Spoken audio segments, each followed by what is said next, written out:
Hello student. तो आज अपन लोग जे मेन की जो सेकंड शिफ्ट हुई थी 28 जनवरी को, उसका सॉल्यूशन देखते हैं। ठीक है, तो यहाँ पे अपने पास में पहला क्वेश्चन दिया गया कैपेसिटर का है। तो क्वेश्चन अपन पढ़ते हैं, उसके बाद इसको सॉल्व करते हैं एक क्वेश्चन को।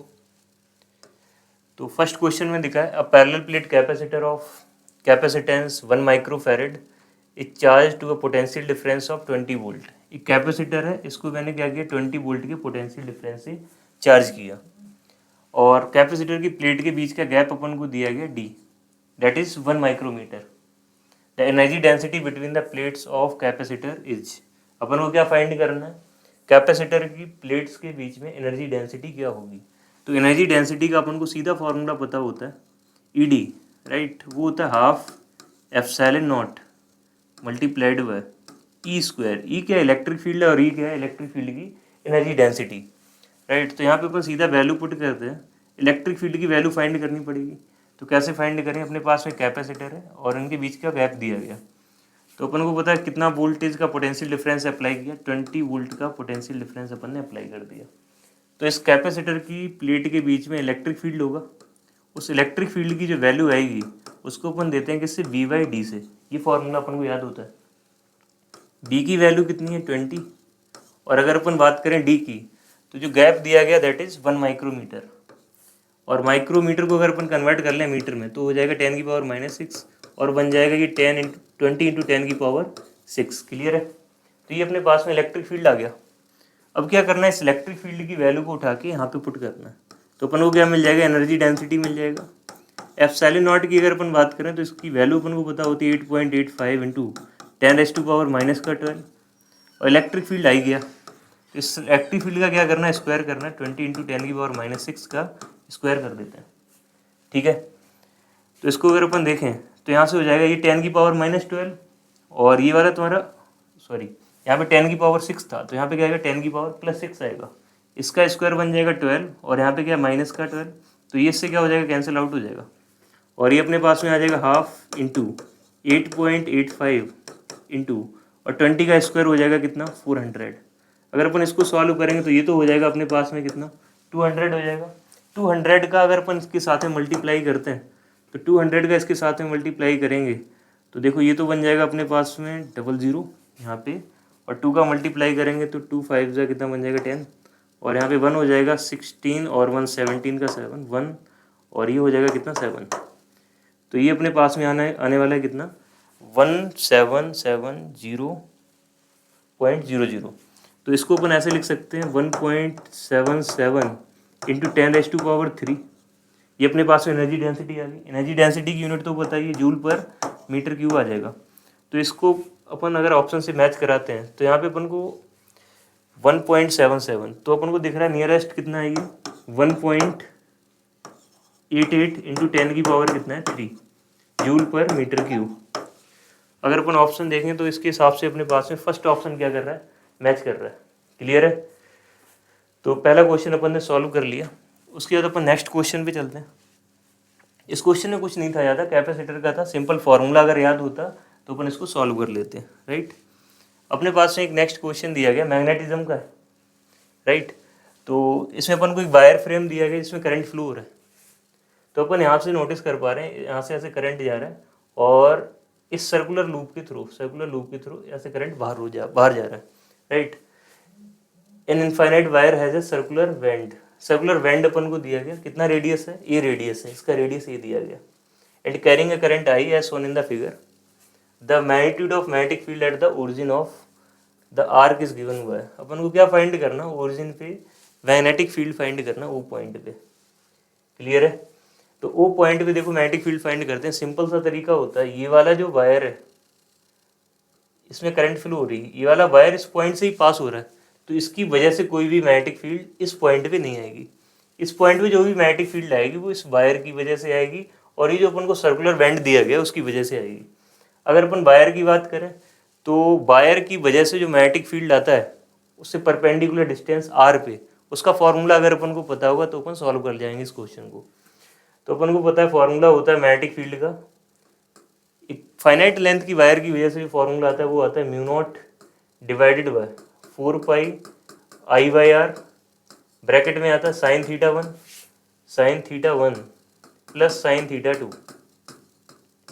क्लियर है। अगर अपन इस वायर को देखें तो इस पॉइंट के लिए ये वाला जो वायर है वो सेमी इनफाइनाइट वायर है, क्योंकि ये वाला जो एंगल बन जाएगा वो कितने का बनेगा, 90 का बनेगा, और ये वाला एंगल कितना हो जाएगा, 0 का हो जाएगा।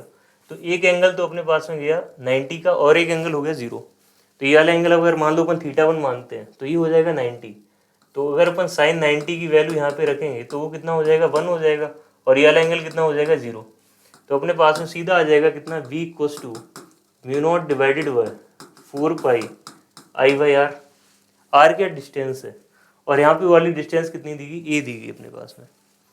अगर अपन सर्कुलर वेंड की बात करें तो सर्कुलर आर्क की वजह से सेंटर के ऊपर मैग्नेटिक फील्ड आता है, उसका भी फॉर्मूला अगर अपन लिख लें यहाँ पे तो वो फॉर्मूला याद होता है बच्चों को। ये वाला एंगल अगर कितना थीटा है और इसमें करंट कितना फ्लो हो रहा है, आई फ्लो हो रहा है, तो इस सेंटर पे जो मैग्नेटिक फील्ड आता है वो आता है mu naught I divided by 4 pi R. R क्या होती है, इसकी रेडियस होती है, राइट, और यहाँ पे आता है एंगल थीटा। क्लियर है। अब अपन क्या करते हैं, इन दोनों को अगर अपन कंबाइन कर दें तो ये वाला क्या बन जाएगा, सिस्टम बन जाएगा। क्लियर है। तो इतना जो ये वाला पोर्शन दिख रहा है ये क्या, सेमी इनफाइनाइट वायर है, और ये क्या है, एक सर्कुलर आर्क है, और ये सेंटर के ऊपर जो ये वाला एंगल बना रही है वो कितने का होगा, 3 पाई बाई 2 का होगा। क्लियर है। और जो परपेंडिकुलर डिस्टेंस है वो वायर से कितनी आ जाएगी, ए आ जाएगी, और वही उस सर्कुलर बैंड की क्या है, रेडियस है। क्लियर। तो अपन क्या करते हैं, इन दोनों की वजह से जो मैग्नेटिक फील्ड आएगा उसको अपन कंबाइन करते हैं। तो इसकी वजह से जो मैग्नेटिक फील्ड की डायरेक्शन आएगी सेंटर पे वो आएगी इनसाइड द प्लेन। अपन राइट हैंड थंब रूल से देख सकते हैं, राइट। इस सर्कुलर बैंड की वजह से भी किधर आएगा, inside and perpendicular to the plane आएगा। तो दोनों की वजह से जो मैग्नेटिक फील्ड आएगा दोनों क्या हो जाएंगे, ऐड हो जाएंगे।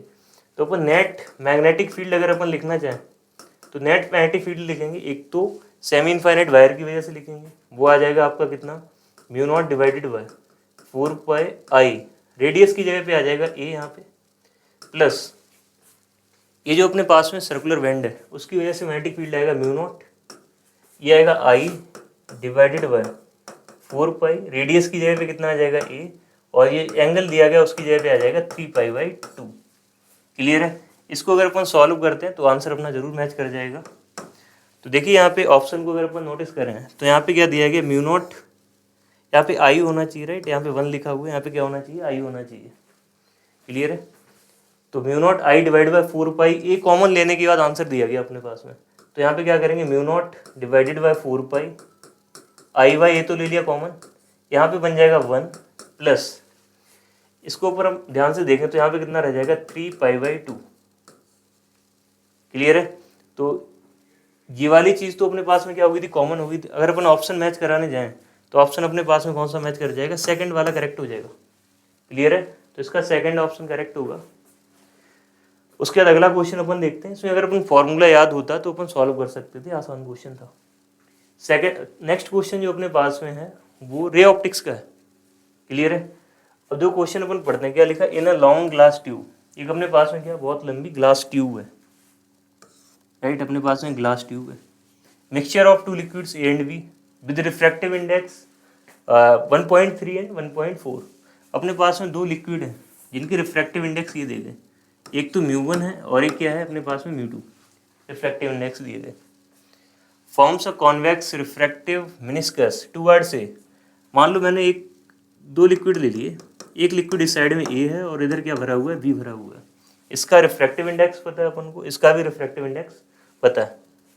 क्लियर है। क्या बोला गया, forms a convex refractive meniscus towards a. ये जो बी वाला है वो ए की तरफ क्या करता है, कॉन्वेक्स मेनिस्कस बनाता है। ऐसा कुछ क्या बना दिया, कॉन्वेक्स मेनिस्कस बना दिया towards a. If an object is placed at 13 centimetre from the vertex of the meniscus in a वाले मीडियम में अगर मैं क्या करता हूँ, ए वाले मीडियम में 13 सेंटीमीटर की डिस्टेंस पे अगर मैं एक ऑब्जेक्ट को प्लेस करता हूँ तो 13 सेंटीमीटर की डिस्टेंस पे मैंने क्या किया, एक ऑब्जेक्ट को प्लेस किया। क्लियर है।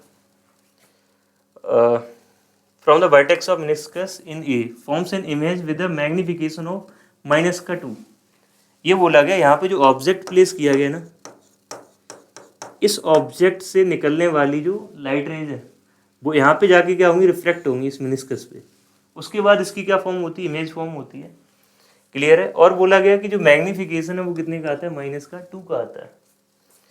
तो अपन ने स्फेरिकल सरफेस से रिफ्रैक्शन जब अपन पढ़ते हैं ऑप्टिक्स में, तो वहाँ पे एक मैग्नीफिकेशन का फॉर्मूला आता है, और वो फॉर्मूला आता है अपने पास में V/U, और इनटू में आता है μ1 डिवाइडेड बाय μ2।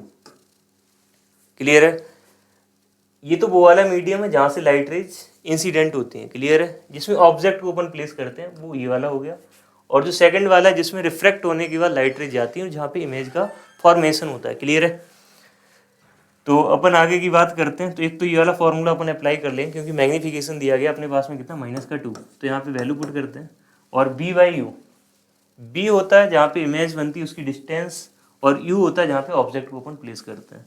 तो ऑब्जेक्ट को अपन ने प्लेस किया कहाँ पे, 13 सेंटीमीटर पे, और इंसिडेंट लाइट रे की डायरेक्शन में तो पॉजिटिव लेते हैं, उसके अपोजिट में क्या लेते हैं, नेगेटिव लेते हैं। तो यहाँ पे माइनस साइन लेना पड़ेगा, माइनस का 13 सेंटीमीटर। μ1/μ2, μ1 इस मीडियम का रिफ्रैक्टिव इंडेक्स है, और ए वाले का रिफ्रैक्टिव इंडेक्स कितना दिया गया, 1.3। तो इधर का तो 1.3 है और इधर का कितना, 1.4। तो अपन क्या करते हैं, यहाँ पे 1.3 डिवाइड बाय कितना आ जाएगा, 1.4 आ जाएगा। अगर अपन इसको सॉल्व करेंगे तो ये इससे कैंसिल आउट हो जाएगा, यहाँ पे 13 रह जाएगा, यहाँ पे कितना, 14, राइट। तो 13 से ये कैंसिल हुआ, और यहाँ पे 14 था, और ये माइनस माइनस हो जाएगा प्लस, तो अपने पास में v की वैल्यू आ जाएगी कितनी, 28। क्लियर है। तो अपने पास में 28 आ गया, v का वैल्यू 28 सेंटीमीटर। इसका मतलब इतना डिस्टेंस पे जाके क्या होगा, इमेज का फॉर्मेशन होगा। तो v की वैल्यू अपन को पता चल गई। The radius of curvature of the meniscus, क्या पूछा जा रहा है अपन से, मेनिस्कस का रेडियस ऑफ कर्वेचर क्या होगा। अब मेनिस्कस का रेडियस ऑफ कर्वेचर फाइंड करने के लिए अपन क्या करते हैं, वो फार्मूला लगाते हैं, जनरल फार्मूला जो अपन सरफेसेस के लिए पढ़ते हैं, राइट। तो वो आता है अपने पास में μ2/v माइनस का μ1/u equals to μ2 minus μ1/r, ये आता है। तो अपन को रेडियस ऑफ कर्वेचर फाइंड करना है, तो इसके लिए अपन क्या करते हैं, वैल्यूज पुट कर देते हैं। μ2 की वैल्यू पता है, दैट इज 1.4। v की अगर अपन बात करें दैट इज 28, माइनस का μ1 जहाँ पे ऑब्जेक्ट को प्लेस किया गया दैट इज 1.3 डिवाइडेड बाय, अगर अपन u की बात करें तो u कितना दिया गया, 13 सेंटीमीटर है अपने पास में, ये 13, μ2 माइनस μ1 आ जाएगा 1.4 माइनस का 1.3, that will comes out as 0.1 divided by r। तो अपन से r की वैल्यू पूछी जा रही है, राइट। थोड़ा इसको ऊपर करते हैं। तो यहाँ से अगर अपन r की वैल्यू कैलकुलेट करने जाएंगे, अगर अपन यहाँ से r की वैल्यू कैलकुलेट करने जाएंगे तो अपन को दिख रहा है ये पॉइंट से ये सब पॉइंट क्या हो जाएंगे, हट जाएंगे, और यहाँ पे अपने पास में बन जाएगा। अच्छा हाँ, एक चीज़ और, यहाँ पे अगर अपन u की बात करें तो u को विद साइन पुट करना है, और u की वैल्यू कितनी है, 13 सेंटीमीटर। तो यहाँ पे माइनस आएगा, और ये माइनस माइनस क्या बन जाएगा, प्लस बन जाएगा, क्योंकि ऑब्जेक्ट डिस्टेंस को अपन को क्या लेना, नेगेटिव लेना। तो ये माइनस माइनस क्या हो गया, प्लस हो गया, और यहाँ पे 13 हो गया, तो 13 से ये कैंसिल आउट हो जाएगा, 1 रह जाएगा, यहाँ पे 1/2 हो जाएगा, 14 से 2 टाइम्स कट हो जाएगा, तो वो 1/2 यहाँ पे बचा, यहाँ पे 1 बचा, और यहाँ पे कितना, r। तो इसको अगर अपन सॉल्व करेंगे तो आ जाएगा अपने पास में 1/r इक्वल्स टू, यहाँ पे 1/2 प्लस 1 कितना हो जाएगा, 3/2, और r की वैल्यू यहाँ से निकल के आ जाएगी 2/3 सेंटीमीटर। तो ये आ गया अपने पास में क्या, रेडियस ऑफ कर्वेचर किसका, मेनिस्कस का, जो यहाँ पे फॉर्म हुआ था, राइट, ये आ गया। ठीक है। उसके बाद अपन नेक्स्ट क्वेश्चन डिस्कस करते हैं। अब इसमें देखो, एक तो ये मैग्नीफिकेशन का फॉर्मूला यूज हुआ, दूसरा जो फॉर्मूला अपने पास में यूज हुआ ये वाला। जब अपन स्फेरिकल सरफेस से रिफ्रैक्शन पढ़ते हैं तो ये फॉर्मूला जरूर पढ़ा होता है, आसान क्वेश्चन था। ठीक है। हालांकि ये वाला जो फॉर्मूला बच्चे कम याद रखते हैं, तो याद करना चाहिए, पूरा पेपर ही क्या आया था, फॉर्मूला बेस्ड आया था। तो जो भी नेक्स्ट ईयर देने वाले हैं वो ध्यान रखें, फॉर्मूले पे भी काफ़ी जोर दें। अगले अगर अपन बात करें अगले क्वेश्चन की, तो ये वाला क्वेश्चन अपन पढ़ते हैं। क्या लिखा, यूनिफॉर्म रॉड ऑफ मास 250 ग्राम। अपन को एक रॉड दी गई, यूनिफॉर्म मास का डिस्ट्रीब्यूशन है उसके ऊपर, कितने की है, 250 ग्राम की है, हैविंग लेंथ ऑफ 100 सेंटीमीटर, उसकी लेंथ कितनी है, 100 centimetre, is balanced on a sharp edge at 40 centimetre. इसको अपन क्या करते हैं, उस रॉड को 40 सेंटीमीटर की डिस्टेंस पे एक शार्प एज के थ्रू बैलेंस करते हैं। तो अपन सबसे पहले यहाँ पे एक रॉड को ड्रॉ करते हैं। एक अपने पास में ये तो रॉड होगी, इस रॉड का मास कितना है, 250 ग्राम। अपन को पता है रॉड का जो भी वेट होगा वो कहाँ पे एक्ट करेगा, उसके सेंटर ऑफ मास पे एक्ट करेगा। Total length 100 centimetre. अपन ने इसको कहाँ पे शार्प एज लगाई है, वो 40 सेंटीमीटर पे है। तो ये वाला जो गैप रहा होगा वो 40 सेंटीमीटर का रहा होगा, यहाँ तक का ये वाला गैप। यहाँ पे अपन ने इसको 4 पेज पे रखा है इस रॉड को। A mass of 400 gram is suspended at 10 centimetre mark. अपन ने क्या किया, 10 सेंटीमीटर की डिस्टेंस पे 400 ग्राम को सस्पेंड किया, 10 सेंटीमीटर की डिस्टेंस पे, राइट। तो ये वाला जो गैप रहा होगा वो 10 सेंटीमीटर का है, ये वाला गैप। यहाँ पे अपन ने क्या किया, एक मास को सस्पेंड किया। इस मास की वैल्यू कितनी, 400 ग्राम्स, राइट। ये 400 ग्राम है अपने पास में, और इसका मास कितना दिया गया, 250 ग्राम। अपन को होता है वो सेंटर ऑफ मास पे एक्ट कर रहा होगा, और इसका सेंटर ऑफ मास कहाँ पे होगा, 50 सेंटीमीटर पे होगा। तो 50 सेंटीमीटर पे इसका कुछ वेट एक्ट कर रहा होगा। और अगर अपन ग्राम को केजी में कन्वर्ट कर लें तो बढ़िया रहेगा। अगर अपन केजी में कन्वर्ट करेंगे तो यहाँ पे आ जाएगा 0.25, और जी का मल्टीप्लाई भी हो जाएगा, क्योंकि वेट की अपन बात करेंगे तो यहाँ पे जी का मल्टीप्लाई भी हो जाएगा, राइट। उसका मैंने वेट लगा दिया। ये वाला गैप कितना होगा, 10 सेंटीमीटर का ये वाला गैप रहा होगा, ठीक है। और यहाँ पे अपन ने जो वेट लगाया वो वेट लगाया कितने का, 400 ग्राम का। 400 ग्राम का मतलब हो गया नीचे की तरफ एक्ट करेगा 0.4, केजी में कन्वर्ट कर दिया, एक्सीलरेशन ड्यू टू ग्रेविटी का क्या कर दिया, मल्टीप्लाई कर दिया, ठीक है। To maintain the balance of the rod the mass to be suspended at 90 centimetre mark is. अब ये अपन को दिख रहा है यहाँ पे कि अगर इस रॉड को बैलेंस करना चाहते हैं तो 90 सेंटीमीटर पे अपन को कितना मास सस्पेंड करना पड़ेगा। ये वाला जो गैप होगा दैट इज 90 सेंटीमीटर, ठीक है। मान लिया मैंने कि कितना मास सस्पेंड किया, एम मास सस्पेंड किया। इसका वेट नीचे की तरफ कितना आ जाएगा, एम जी आ जाएगा। उसके बाद क्या रहा इस क्वेश्चन में, सिंपल क्या करना, टॉर्क बैलेंस करना इस पॉइंट के अबाउट। फिर ये क्वेश्चन क्या है, एकदम से सॉल्व हो जाएगा। तो अपन टॉर्क लिखते हैं। एक तो इसका टॉर्क आएगा किसका, माइनस का, सॉरी 0.4 जी का आ जाएगा। तो टॉर्क बन जाएगा, परपेंडिकुलर डिस्टेंस ये बनेगी। अच्छा, इसकी परपेंडिकुलर डिस्टेंस कितनी बनेगी, 30 सेंटीमीटर, ठीक है। तो अपन इसका लिखते हैं टॉर्क, वो आ जाएगा 0.4 जी इंटू में आ जाएगा 30, राइट। 30 सेंटीमीटर में ही रहती है, अपन को पता है सारी डिस्टेंसेस को अगर अपन सेंटीमीटर में यूज़ करेंगे तो कैंसिल आउट हो जाएंगी। इसका तो टॉर्क ऐसे बनेगा इधर की तरफ, इन दोनों का जो टॉर्क होगा इस सेंस में बनेगा, और ये सेंस कौन सा अपने पास में, क्लॉकवाइज सेंस है, राइट। तो इसका टॉर्क आ जाएगा कितना, 0.25 जी मल्टीप्लाई में कितना आ जाएगा, 10 सेंटीमीटर, प्लस इसका टॉर्क आ जाएगा कितना, एम जी मल्टीप्लाइड बाय ये 90 सेंटीमीटर है यहाँ से। तो ये वाला जो गैप रहा होगा, ये वाला जो गैप अपन को दिख रहा है, ये वाला गैप रहा होगा कितना, 50 सेंटीमीटर का, ठीक है। इसको अगर अपन सॉल्व करेंगे तो आंसर आ जाएगा, जी से जी क्या हो जाएगा, कैंसिल आउट हो जाएगा। यहाँ पे जी से जी कैंसिल आउट हो गया, ठीक है। और इसका अगर अपन मल्टीप्लाई करेंगे यहाँ पे तो अपने पास में कितना आ जाएगा, 12 आ जाएगा यहाँ पे, और ये आ जाएगा कितना, 25 हो जाएगा, प्लस का कितना बन जाएगा, 50 एम बन जाएगा। तो यहाँ से जो मास आएगा वो किस में आ जाएगा, केजी में मास। अगर अपन यहाँ पे 10 का मल्टीप्लाई करेंगे, यहाँ पे कितना आएगा, 2.5 आएगा, राइट। यहाँ पे गलती कर रहा था, 2.5 आना चाहिए। तो 12 माइनस का 2.5 अगर अपन करेंगे तो वो आ जाएगा अपने पास में कितना, एक मिनट, हाँ। तो यहाँ पे कितना आ जाएगा, 2.5 है, और यहाँ पे कितना, तो ये अपने पास में आ जाएगा 9.5 इक्वल टू कितना हो जाएगा, 50 एम हो जाएगा। तो यहाँ से मास की वैल्यू आ जाएगी कितनी, अगर अपन यहाँ पे लिखना चाहें तो वो आ जाएगा 9.5 डिवाइडेड बाय 50, और ये आंसर किस में आएगा, केजी में आएगा, राइट। अपन को आंसर किस में चाहिए, ग्राम में चाहिए, तो ग्राम में इसको कन्वर्ट कर लेते हैं। तो केजी को अगर अपन ग्राम में कन्वर्ट करेंगे तो अपन को दिख रहा है क्या कर देंगे, 1000 का मल्टीप्लाई कर देंगे बस। तो 1000 का अगर अपन मल्टीप्लाई करेंगे तो यहाँ पे 0 से 0 क्या हो जाएगा, कैंसिल आउट, और यहाँ पे रह जाएगा कितना अपने पास में, 0 से 0 कैंसिल आउट हो गया, यहाँ पे कितना हो जाएगा, 20 हो जाएगा। अगर अपन 20 का इसमें 9.5 में मल्टीप्लाई करते हैं तो मेरे को लग रहा है कितना आएगा, 9.5 का मल्टीप्लाई किया तो आ जाएगा कितना, 180, कितना आ जाएगा, 9.5 का मल्टीप्लाई 190 आ जाएगा, ठीक है। तो ये 190 ग्राम अपना आंसर मैच करना चाहिए। तो ये ऑप्शन दिया था अपन को फर्स्ट, ठीक है। तो फर्स्ट ऑप्शन करेक्ट था, टॉर्क बैलेंस कराना था, बाकी कुछ था नहीं खास। और यहाँ पे जाके बस केजी को किस में कन्वर्ट करना था, ग्राम में कन्वर्ट करना था। उसके बाद अगले क्वेश्चन पे अपन चलते हैं। क्या लिखा है, the ratio of vapour densities of two gases. Ratio of vapour densities of two gases मतलब दो गैसेस हैं, इनकी अपन को डेंसिटी का रेशियो फाइंड करना है, नहीं सॉरी, डेंसिटी का रेशियो अपने पास में दिया गया at the same temperature is 4/25, ठीक है।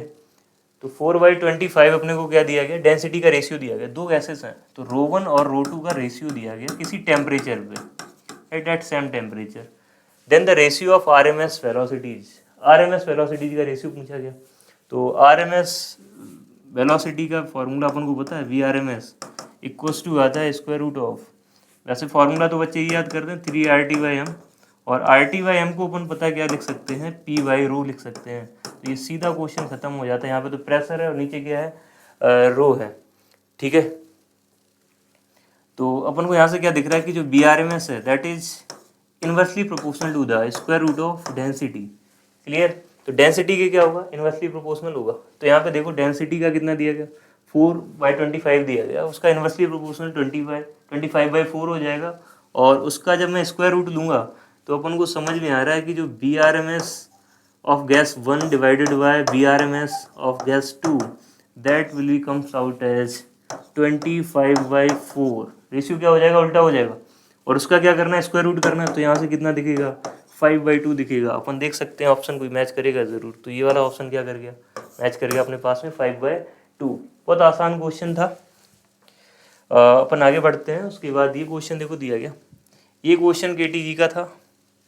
उसके बाद इस क्वेश्चन की बात करें तो ये भी क्वेश्चन कहाँ से, सीधा KTG से पूछा गया। तो देखो दो क्वेश्चन KTG के पूछे जा रहे हैं एक पेपर में। The kinetic energy of translation of molecules in 50 gram of CO2 gas at 17 degree Celsius is. अपन से काइनेटिक एनर्जी पूछी जा रही, और वो भी कौन सी आ रही, ट्रांसलेशन वाली। ट्रांसलेशन काइनेटिक एनर्जी अपन को पता है, जो अगर अपन एक मॉलिक्यूल की बात करें तो उसके पास में क्या होती है, डिग्री ऑफ फ्रीडम होती है, और उसके हिसाब से अपन क्या करते हैं, उसकी काइनेटिक एनर्जी लिखते हैं। क्या बोला गया, जो 50 ग्राम CO2 है इतने टेम्परेचर पे क्या करनी है, उसकी काइनेटिक एनर्जी लिखनी है। तो काइनेटिक एनर्जी का जो फॉर्मूला होता है वो अपन को सीधा याद होता है, वो होता है NFRT/2। ये फॉर्मूला होता है। N की बात करें तो ये होता है नंबर ऑफ मोल्स, और ये होता है तुम्हारा डिग्री ऑफ फ्रीडम। तो यहाँ पे ट्रांसलेशनल काइनेटिक एनर्जी की बात कर रहा है, तो ट्रांसलेशन काइनेटिक एनर्जी, ट्रांसलेशन से एसोसिएटेड जो डिग्री ऑफ फ्रीडम होती है वो कितनी होती है, 3 होती है। तो यहाँ पे अपन 3 का मल्टीप्लाई करेंगे, और ये तो डिग्री ऑफ फ्रीडम आ गया। अगर अपन बात करें n, तो n क्या था, नंबर ऑफ मोल्स था। तो नंबर ऑफ मोल्स अपन कैसे कैलकुलेट करेंगे इसके, 50 ग्राम CO2 के, तो मास दिया गया डिवाइड बाय मोलिकुलर मास। तो 50 डिवाइड बाय CO2 का अगर अपन मोलिकुलर मास देखें तो C का तो कितना हो जाता है, कार्बन का 12 हो जाता है, ऑक्सीजन का कितना होता है 16 × 2 कितना हो जाता है 32, ये अपने पास में कितना बन जाता है 44 बन जाता है, राइट। तो 44 आ गया इसका मोलिकुलर मास। क्लियर है, तो नंबर ऑफ मोल्स लिख दिए, डिग्री ऑफ फ्रीडम लिख दी। आर की बात करें तो आर अपने पास में होता है कितना 8.314, उसको अपन लिखना चाहे तो 25/3 भी लिख सकते हैं, ताकि 3 से 3 क्या हो जाए, कैंसिल आउट हो जाए। और टेम्परेचर की बात करें तो टेम्परेचर दिया गया अपने पास में कितना 17 डिग्री सेल्सियस, और 17 डिग्री सेल्सियस को अगर अपन केल्विन में कन्वर्ट करेंगे, इसको केल्विन में कन्वर्ट करने के लिए 273 को ऐड भी करना पड़ेगा, और यहाँ से ये वाला जो टेम्परेचर होगा वो आ जाएगा अपने पास में 290 केल्विन।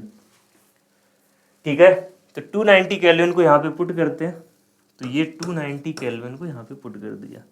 इसको क्या करना पड़ेगा, सॉल्व करना पड़ेगा, राइट। तो इसको सॉल्व करते हैं अपन, ठीक है।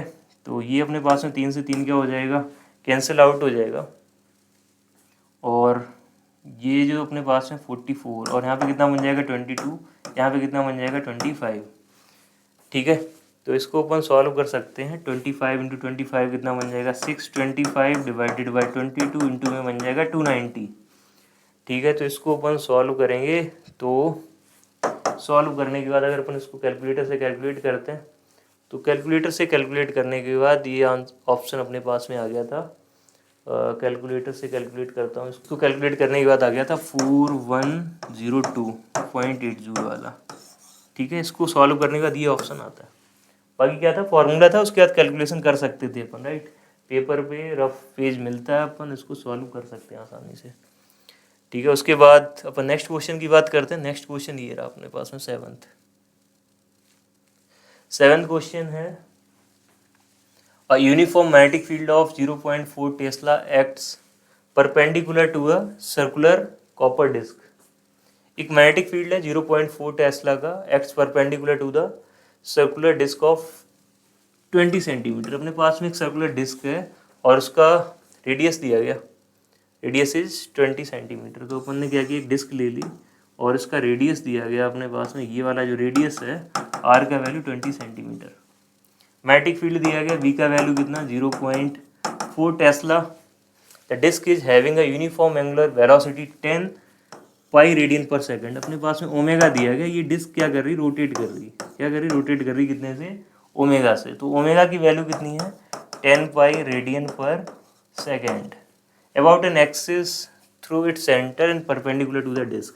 तो ये रहा आपका डिस्क और इस वाली एक्सिस के अबाउट ये क्या कर रहा है, रोटेट कर रहा है इसे, ठीक है। मैग्नेटिक फील्ड यहाँ पे दिया गया, मान लिया मैग्नेटिक फील्ड किधर है, अंदर की तरफ है, कितने का 0.4 टेस्ला का, राइट, ये वाला मैग्नेटिक फील्ड दिया गया।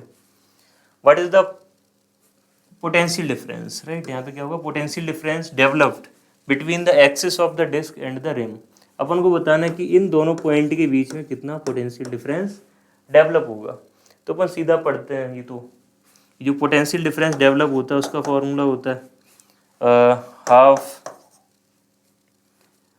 बी ओमेगा इंटू में एल स्क्वायर, ये आता फॉर्मूला, राइट। और इसका डेरिवेशन भी अपन करते हैं, तो अपन को यहाँ पे डेरिवेशन करने की जरूरत नहीं, half v omega l square या फिर v omega l square by 2, बच्चे याद करते हैं खूब। तो हाफ वी की वैल्यू कितनी है 0.4 यहाँ पे पुट किया, ओमेगा की वैल्यू अपन को पता है कितनी देगी 10 पाई देगी, तो यहाँ पे 10 पाई सीधा अपन यूज कर सकते हैं। लेंथ, अच्छा लेंथ आती थी, यहाँ पे अपन रॉड को रोटेट किया कर सकते हैं, यहाँ पे क्या दिया गया, डिस्क दिया गया, तो यहाँ पे लेंथ की जगह पे क्या आ जाएगा, इसका रेडियस आ जाएगा, और इसका रेडियस कितना 20 सेंटीमीटर। तो यहाँ पे 20 सेंटीमीटर को अपन पुट करते हैं, सेंटीमीटर को कन्वर्ट कर देंगे किसमें, मीटर में, तो ये हो जाएगा 0.20 मीटर हो जाएगा, और उसका क्या कर देंगे, स्क्वायर कर देंगे। इसको अगर अपन सॉल्व करते हैं तो ये देखो आ जाएगा कितना, इसको सॉल्व करने के बाद ये यहाँ पे हो जाएगा कितना 0.2 हो जाएगा, और यहाँ पे 0.2 का स्क्वायर, तो 0.2 का क्यूब बन जाएगा, वो बन जाएगा 8 इंटू 10⁻⁻3, और यहाँ पे कितना अपने पास में 10 पाई, 10 पाई का मतलब हो गया कितना 31.4, ठीक है। इसको अपन सॉल्व करें अगर, इसको अपन और आगे सॉल्व करें तो यहाँ पे दिखेगा, इसको सॉल्व करते हैं, तो 8 का मल्टीप्लाई करेंगे तो ये हो जाएगा अपने पास में कितना 2 हो जाएगा 32, और यहाँ पे 3 8 11 1 और 25, राइट, ये बन जाएगा, और यहाँ पे पॉइंट आ जाएगा, और यहाँ पे 10⁻³ बन जाएगा। इसको अपन अगर सॉल्व करेंगे, और तो सॉल्व करने के बाद अपने पास में कौन सा ऑप्शन मैच करेगा, देखो 251.2 इंटू ये वाला ऑप्शन मैच कर हो जाएगा अपने पास, सेकंड ऑप्शन, ठीक है। 10⁻³ है तो यहाँ पे आगे आ जाएगा 3, तो ये वाला ऑप्शन मैच कर जाएगा। नेक्स्ट क्वेश्चन अपन देखते हैं। तो नेक्स्ट क्वेश्चन में अपने पास में ये देखो क्वेश्चन दिया गया, और बार मैग्नेट दी गई है अपने पास में, ठीक है। अब bar magnet has a total length 12, bar magnet की लेंथ दी गई कितनी 12, और वो कितना दिया गया 20 यूनिट दिया गया, and the field point P is at a distance D = 10 units, मतलब D पॉइंट पे, D डिस्टेंस पे क्या एक पॉइंट है P from the centre of the magnet, if the relative uncertainty of length measurement is 1%, then uncertainty of the magnetic field at point P is. तो अपन से क्या बोला गया कि लेंथ मेजरमेंट करने में, ठीक है, तो इसकी जो लेंथ है ना, उस लेंथ की मेजरमेंट करने में जो अनसर्टेनिटी है वो कितने की है 1% की आ रही, मतलब 1% की एरर आ रही। तो ये यूनिट एंड डायमेंशन में अपन पढ़ते हैं एरर, जब अपन को एरर पढ़ाया जाता है तो एरर का क्वेश्चन है, बस उसको क्या करना था कि बार मैग्नेट की वजह से उसकी इक्वेटोरियल पोजीशन पे जो मैग्नेटिक फील्ड का फॉर्मूला होता है वो तुम्हें याद है कि नहीं याद है, वो पूछना था, ठीक है। तो अपन क्या करते हैं, मैग्नेटिक फील्ड लिखते हैं, तो मैग्नेटिक फील्ड लिखने का तरीका μ0/4 पाई, और यहाँ पे आ जाता है capital M divided by, divide में आता है ये वाला जो गैप दिया गया D, और इसकी लेंथ आती है L, तो यहाँ पे आता है L² + D² की पावर 3/2 आ जाता है। अच्छा जो M होता है उसको अपन क्या बोलते हैं, मैग्नेटिक मोमेंट बोलते हैं, और M जो होता है वो तुम्हारा small m multiplied by 2L के बराबर होता है। ये अपन को पता होता है स्मॉल m क्या है, स्मॉल m को अपन बोलते हैं पोल स्ट्रेंथ बोलते हैं, क्या बोलते हैं, pole strength, magnetic pole strength, right. तो ये आ जाता है, और यहाँ पे अब क्वेश्चन में क्या बोला गया कि लेंथ को मेजरमेंट करने में कितने का एरर आता है, 1% का एरर आता है, ठीक है। तो अपन यहाँ पे देखते हैं, वो अपन को फॉर्मूला याद रहता है, z इक्वल्स टू अगर दिया गया x की पावर a, y की पावर b और z की पावर c, तो डेल्टा जेड वाई जेड आ जाता है a delta x y x plus v delta y y y, ये अपन को आता है c into delta z y z. ये वाला फॉर्मूला अपन कैसे फाइंड करते हैं, डिफ्रेंशिएशन करने के बाद फाइंड करते हैं, जो भी पावर्स आगे होती हैं उनके अकॉर्डिंग एरर का इन्वॉल्वमेंट होता है उसमें, राइट, उस फिजिकल क्वांटिटी में। तो यहाँ पे देखो, एक तो मैग्नेटिक मूवमेंट के मेजरमेंट में एल की वजह से क्या आएगी, एरर आएगी, और यहाँ पे एल स्क्वायर दिख रहा है, यहाँ पे कितना पावर है 3/2, राइट। तो अपन को पता है ये वाली जो पावर होती है वो आगे आ जाती है, तो 3/2 आगे आ जाएगा। डिफ्रेंशिएशन करने के बाद की बात कर रहा हूँ, तो यहाँ पे तो 1% की एरर यहाँ पे इन्वॉल्व हो जाएगी, राइट, इस एल के मेजरमेंट में। यहाँ पे कितना दिख रहा है, एल स्क्वायर दिख रहा है, और यहाँ पे पावर कितना 3/2। अगर अपन इसका डिफ्रेंशिएशन करेंगे तो पावर आगे आ जाएगी, 3/2 बन जाएगा, और 3/2 मल्टीप्लाइड बाई एल स्क्वायर। अपन को पता है एल स्क्वायर के मेजरमेंट में जो एरर आएगी वो कितनी आएगी, 2% की आएगी एल स्क्वायर के मेजरमेंट। और यहाँ पे आगे क्या था, 3/2 था, तो यहाँ पे 3/2 होगा, और यहाँ पे कितना आ जाएगा 2, तो ये 2 से 2 क्या हो जाएगा, कैंसिल आउट। तो नीचे वाले फैक्टर को मेजर करने में एरर आ जाएगी 3% की, और 1% की एरर आ जाएगी कैपिटल एम को मेजरमेंट करने में, राइट। तो टोटल एरर अपने पास में जो आएगी वो कितने की बन जाएगी, 4% की बन जाएगी। एक तो मैग्नेटिक मोमेंट को मेजर करने में जो लेंथ इन्वॉल्व हो रहा है, एक फैक्टर यहाँ से आ जाएगा और 3 फैक्टर यहाँ से आ जाएंगे, ठीक है। तो एरर कितने का बनना चाहिए, 4% का बनना चाहिए। क्लियर है, सिंपल था, एक सिंगल पावर यहाँ पे 3/2 यहाँ पे था, तो 3/2 इंटू में क्या आ जाएगा 12, तो 2 से 2 क्या हो जाएगा, कैंसिल आउट, और यहाँ पे कितने का बन जाएगा, 3% का एरर बन जाएगा। नेक्स्ट क्वेश्चन अपन देखते हैं। ये क्वेश्चन डायमेंशनल फार्मूला से पूछ लिया, आसान क्वेश्चन है काफ़ी। इसको अपन सॉल्व करते हैं। क्या बताना है अपन को, डायमेंशनल फार्मूला बताना है एंगुलर इम्पल्स का, बहुत आसान है। एंगुलर इम्पल्स का सीधा फार्मूला अपन पढ़ते हैं, tau into delta T, right. अब टाउ का डायमेंशनल फार्मूला हर एक बच्चे को याद होता ही है, तो टाउ को अपन लिखते हैं force multiplied by perpendicular distance. Force का कितना होता है, mlt-2, उसमें डिस्टेंस का मल्टीप्लाई कर दिया, यहाँ पे टाइम और था तो टाइम और ले लो, तो देखो तो कितना हो जाएगा यहाँ पे ml2t की पावर -1, राइट, ml2t की पावर -1, ml2t की पावर -1, और ये अपना थर्ड वाले से क्या कर रहा है, मैच कर रहा है। अपन ऑप्शन भी चेक करते जाएं, तो देखो थर्ड वाले से ये वाला कट हो गया, ये वाला नहीं हो सकता ऑप्शन, राइट, सेकंड और फोर्थ ऑप्शन नहीं हो सकता। अब अपन बात करते हैं किसकी, लेटेंट हीट की।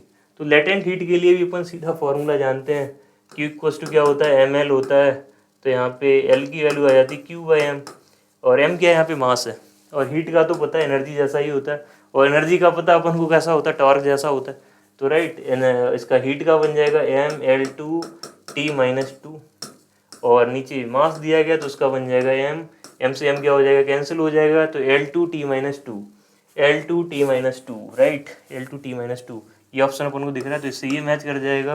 मतलब जो B होगा उसका कौन सा करेक्ट होगा, सेकंड करेक्ट होगा। B का कौन सा करेक्ट होगा, B का होगा फर्स्ट वाला करेक्ट, राइट, B का फर्स्ट करेक्ट होगा, तो B का फर्स्ट करेक्ट जा रहा है यहाँ पे भी, और यहाँ पे भी जा रहा है, तो अपन सभी का निकाल लेते हैं। अब यहाँ पे रेजिस्टिविटी का भी निकालना, तो रेजिस्टिविटी का कैसे निकाल लेंगे, R इक्वल्स टू अपने पास में फॉर्मूला होता है ρL/A, रेजिस्टिविटी का निकालना, राइट। तो रो का निकालने के लिए अपन रेजिस्टेंस का पुट कर देंगे, और रेजिस्टेंस का B इक्वल्स टू IR से निकालेंगे, तो B इक्वल्स टू क्या होता है, IR होता है, तो R की जगह पे कितना आ जाएगा, V/I, तो यहाँ पे तो आ जाएगा V/I। क्लियर है, तो देखो अपन रेजिस्टिविटी का यहाँ से निकालते हैं, तो रो इक्वल्स टू आ जाएगा V/I इंटू में क्या आ जाएगा, A/L, ठीक है। और A/L का निकाल सकते हैं, A का क्या होता है, मीटर स्क्वायर होता है, तो यहाँ से बन जाएगा L2, और यहाँ पे बन जाएगा L, तो L से L क्या हो जाएगा, कैंसिल आउट।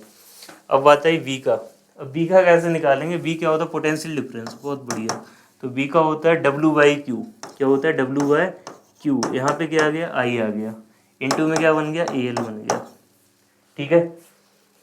तो अपन यहाँ पे बस वैल्यू पुट करते हैं। वर्क का तो पता ही है, वर्क का होता है ml2t-2, Q का पता है अपन को क्या होता है भाई साहब, Q का होता है 80, और I का पता है कितना होता है, A होता है, तो यहाँ पे A2 हो जाएगा, और यहाँ पे T आ जाएगा, राइट। और A/L का अगर अपन बात करें तो यहाँ पे L स्क्वायर होता है, नीचे L आ जाता है, तो यहाँ पे कितना बन जाएगा, L बन जाएगा। इसको अगर अपन सॉल्व करें तो कितना बन जाएगा, L3 बन जाएगा और T-3 हो जाएगा और A-2 हो जाएगा। तो अपन मैच करते हैं, किससे मैच कर रहा है ये, ML3 T-3 और T-3 A-2। इसका मतलब ये वाला मैच कर रहा है, तो रेजिस्टिविटी का ये आ जाएगा फोर्थ। अपन ऑप्शन मैच करा सकते हैं। इलेक्ट्रोमैटिक फोर्स की बात करें तो इलेक्ट्रोमोटिव फोर्स का डायमेंशनल फार्मूला वही होगा जो पोटेंशियल डिफरेंस का होता है, और अपन पोटेंशियल डिफरेंस का भी निकाला कहाँ से, W/Q से। तो कहीं ना कहीं जितनी भी, और तो इसका बचा हुआ हो जाएगा, फिर जो भी बचा हुआ है थर्ड हो गया, थर्ड मैच कर गया, बी का फर्स्ट मैच कर गया, और सी का फोर्थ आया था, सी का फोर्थ आ गया, डी का कौन सा हो जाएगा, सेकंड वाला हो जाएगा। तो अपना ऑप्शन कौन सा करेक्ट हो जाएगा, फर्स्ट। ठीक है, तो सीधा डायमेंशनल फॉर्मूला का था, पता होंगे तो अपन सॉल्व कर सकते हैं। नेक्स्ट क्वेश्चन देखते हैं। ठीक है, आसान क्वेश्चन है ये भी। क्या दिया गया, balloon and its content having mass capital M. एक बैलून है अपने पास में, राइट, और इसका जो मास है वो कितना, capital M, is moving up with an acceleration a, ऊपर की तरफ ए से क्या कर रहा है, एक्सेलेरेट कर रहा है।